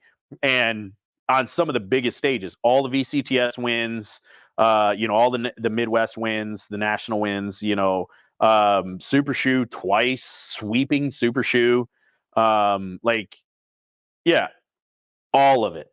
I have no doubt I would not have been able to get 5 of those wins without you and Tina. So that's why it's just pure appreciation and not there's no bad blood. So plus, you know, we got Camille. We built Camille a feature winning car. We got her feature winning a car. So got one out to Michigan Cup. So almost got her 2. She almost got Sattler for the second one too. Yep. So, you know, got her some heat wins. She's had a few good cars. Yep. That's the fun thing too, has been experimenting on her cars, has been building that absolute monster of a tank and then, you know, building more and getting better and faster and lighter. And so, and that's the fun thing for me too, is you can even attest to this. We've, you know, I built her 3 cars before I built me 1. Yeah. Like that's the thing. The Frank was the first new car, which is, believe it or not, since I started in 07, is the first car I've ever built for me. Yeah. But you know, we built Two-Face Apollo, and then the hell she call this one? Kalasia. Called it what? Kalasia. Okay, that's new. It's on the windshield and everything. Is it? Okay. It's an old country song that her grandpa used to like. Okay. Makes sense. Yeah. But I do not. I didn't. That one's on me. I should have known that, you know. But like, you know, her cars, I would try new stuff out and we'd do some really neat stuff. And then if it worked, which it always did, we put it on mine. Like I was doing nicer, better, newer stuff with her car before we ever did it's mine. So that's the other part of it is like I was always happy to just like I was always waiting for you to be like, damn, this guy's a fraud, you know. So like I was just happy to get an upgrade for the car, let alone like, oh, we need to build a new chassis, we need to build, you know, because shit for years I was like, man, if I could redo the cage or if I could move it here, like if it was a little lighter, like we talked about it, but it was never a big deal. And then I'm like, hey, we got 3 months, let's build a new car, take it out of Florida and hand ass. And I took the half completed shell, you know, to my house. So Tina says it's past Earl's bedtime. He gets grumpy if he doesn't get out 2 hours of sleep. When we played that video like 30 minutes ago, we were talking about how we both really had to take a leak. So we are going to call it quits here in just a second. And then, but Travis says M40, I think, was my favorite, even though I got wrecked out. Dude, we were also, because that was the first win we had together. That was the first win I had for them. And you getting wrecked out was a big part of me like, fuck that guy, he's not winning. And I could get to him on the white flag lap. Didn't wreck him, he finished second, but kind of set the precedent. So yeah, dude, that's the thing, Travis, man. Like even you hanging out with us, like we've had a lot of fun. Like we've done a lot of shit together. Hell, Travis even raced my car while I was racing it because he raced Christine out to Springport. Because it was God, we raced 2013 a few times because he ran it when it was black, because I ran it on the DOTs, I think, when it was I don't remember. But I remember him taking Christine out because the front bumper or the front fender had a slight crease in it because he just bumped somebody. And I was like, dude, you're like tearing up my shit, you know? And he was, like, what the hell, man? He's like, he was in the way. So, but I do remember that, like, even when it was, my ride, Travis still drove it. So, yeah. Because there's a picture floating around somewhere. Because you bought Oscar, Dad's old car, for a bit. Travis drove it a few times. Because there's a picture of me, Drew in a seat, and then Travis in that car. The three of us were hanging out in that car, working on it, doing stuff. So, yeah. That's why we have so many damn parts. Yeah. Yeah. So 2013, I won in it at Springport. Yeah, so it had to be 2012 when we were hanging out doing stuff. I don't remember. My timeline would have to be goofy because It's all blur. Yeah. 2012, 2013 melt together. Because I know that we blew them up. I know I blew up Christine. Was this in 20? No, that wasn't 2012. Because Have the year? no, it doesn't have the year.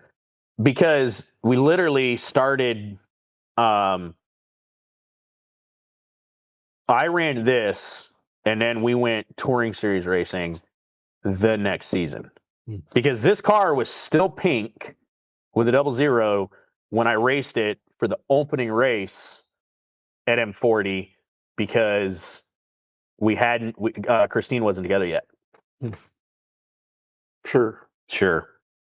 Yeah. Yeah, 2013 was M40 because that was the first year on my own. Yeah, I 100%, because the beginning of that year, maybe this was closer to the beginning of the year than I think it was. That might be it. Like, that was towards the beginning of the year. Because John brought out Betty's Enduro car. It was a brand new build. Because Travis, I don't remember. What year did Galesburg close early and they came to Springport? That might have been. We started talking in 2012 because we were at Springport. I remember it was autograph session. I remember it was Springport.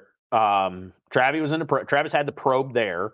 And then, because you guys were talking, because you didn't have the car out, but you had it. But I remember tearing the head off, blowing the head apart on the car at Super Shoe. And I want to say it's 2013 because I went from this to driving Christine. And then we went touring series racing after that. So, yeah. It really does. That was 2013 was 11 years ago. Yeah. So 10 seasons of racing. I don't remember a lot of stuff 10 years ago. Yeah. So stuff 10 years ago. But so that's the big news. I'll be out on my own. So we will have some parts up for sale. Some good parts. If you guys need some stock stuff, if you want to hit me up, that's cool. I'll give you Earl's email address. Depending on who you are, I might give you his phone number if he's okay with it. So, but let me know. We do have some Go Fast stuff, but we're gonna be sorting through it before it goes up for sale because I get first dibs. I'm buying it, don't worry. I'm paying for it. But because I'm trying to not exit this at a much lower level than I was. So that's the thing, is I'm just basically trying to keep what we had in the cars is essentially it. So except for the 22s, because have those. So if you have some Crane 22s and want to get rid of them, let me know. But yeah, so I gotta say thank you, sir. This has been a hell of a ride. We're still gonna have fun together. We still got some shit to do. Still got some filming to do. Yeah, that's A lot the of thing. fun. Is not So, not over. There's a lot yeah. of stuff in the future. Yeah, there really is. And, who knows? Maybe it'll be a sponsorship thing from here on out, but I doubt it. But one of them said that earlier. So what's happening in the new car? The new car is parked in my pole barn. The new car and Lucy, I'm buying both of them. I'm buying all the parts I need that we have to put them together. All the stuff that has been purchased for the new car, I'm buying. The timeline remains the same. When it's done, it's done. I'm still not cutting any corners, but my hope is to put together something to put in Lucy and get Lucy back on the track, to have a fast car to go out and have fun in. But the new car is still no compromise. It is exactly what I want it to be, or it's not done. So I'd like to get it out this year, but we'll see if that happens. So, yeah. All right. This is a long one, so we got to hear. We started racing in 1990 until 99 was the last season. Then in 2019, I talked my brother into getting a 4-cylinder to do some enduro racing so we can go out and have some fun. Well, now he has 2 cars, probably just messing around with the enduros. Sucks that Rocks are closed. It does, because I would like to go back over there with a transmission that stays together for more than 1.5 practices. My question is, that M40 Enduro worth checking out? I've heard weird things about that track stuff. If you want to hit me up, that's cool. Kevin, if you want to send me a message just on my personal stuff, Todd Metz Jr., go ahead. I'll try to answer that question for you. M40 is under new ownership with the Russells. Everything that I've seen so far, it's a positive thing. I don't believe they screwed anybody out of any money, anything like that. I don't have anything negative to say about the Russells. M40 is a very interesting track. I love that track. I've raced there 4 times. I have 1 DNF and 3 wins. So, which, by the way, that was the first time I'd ever seen that track. I still have yet to see M40 from the grandstand side. I've never been outside the track at M40. So I love M40 as a racetrack. It's very tricky. It reminds me of Shady Bowl in its shape. But I absolutely love M40 as an actual track. The Russells are doing some really good things with it. So if you can make the trip, I advise you to make the trip to M40. If the payout for an enduro looks good to you where you can make that trip, I encourage you to do that. So yeah, so now my kryptonite shows up. Jake shows up at the very end. Tina Lewis, excited to see you guys at car shows. Have to park with each other sometimes. See, he's doing the car show thing too. He's got his grandma and grandpa's old Firebird. So y'all that swap. So pretty cool car. So yeah. See, that's the one thing I gotta get Jacob in a car at some point just so I can drive around him. Maybe I'll put him in dock just so I can pass him to Lucy or something. I've got to beat that kid on a quarter mile. I honest to God don't think I have ever beat Jake on a quarter mile. So I would have beat him when I got wrecked. I don't know if I'd have beat him when I wrecked him. I think we'd have beat. I don't remember if he was racing when we totaled the cars out. I honestly don't remember if he was there. But he's been a Spartan 2, 3, 4 times that he got me. Like that kid. Well, he's not a kid now. Jake's like 30 at this point, but yeah, Jake's the one guy on a quarter mile. So I've got 2 or 3 guys that have a winning record against me, but that's it. Like there are not very many guys that have a winning record against me. So yeah, Paul's one of them. Paul Biddle's one of them. So I have not raced Paul that much, but he got me for 2 super shoes. That's the other race I'd like to have back. Is the year Paul won Super Shoe. I want to say it was 18 maybe, when I finished second when Leonard Jr. blew the tire off. Coming to the checkered flag. And Paul went low going into 3, and I went high, and there was a lap car in front of him, and I passed him going into 3. I'd have come out of turn 4 to the checkered in the lead. But we went back a lap, and it was because Leonard, he'd pitted, they like tightened his wheel, and it worked loose, and it came off the lug nuts with 1 to go. Big old tire mark on the front of the car. That's one that I really wish I could have back. Yeah. So yeah. Anyways, he's got to get to bed. thank you all for being here. I appreciate how many of you stuck around. It's been a lot of fun to go down memory lane. I'm really excited for the future. Really appreciative of the past for everything that Earl and Tina have done for me. So, anything to add on? Nope, I think we about covered it. All right. Thanks for being here. I love y'all. We'll see you Thursday, because I got some new stuff with the front wheel drive shop. I'm gonna let you guys in on Thursday. So thanks for being here. We'll see you guys soon.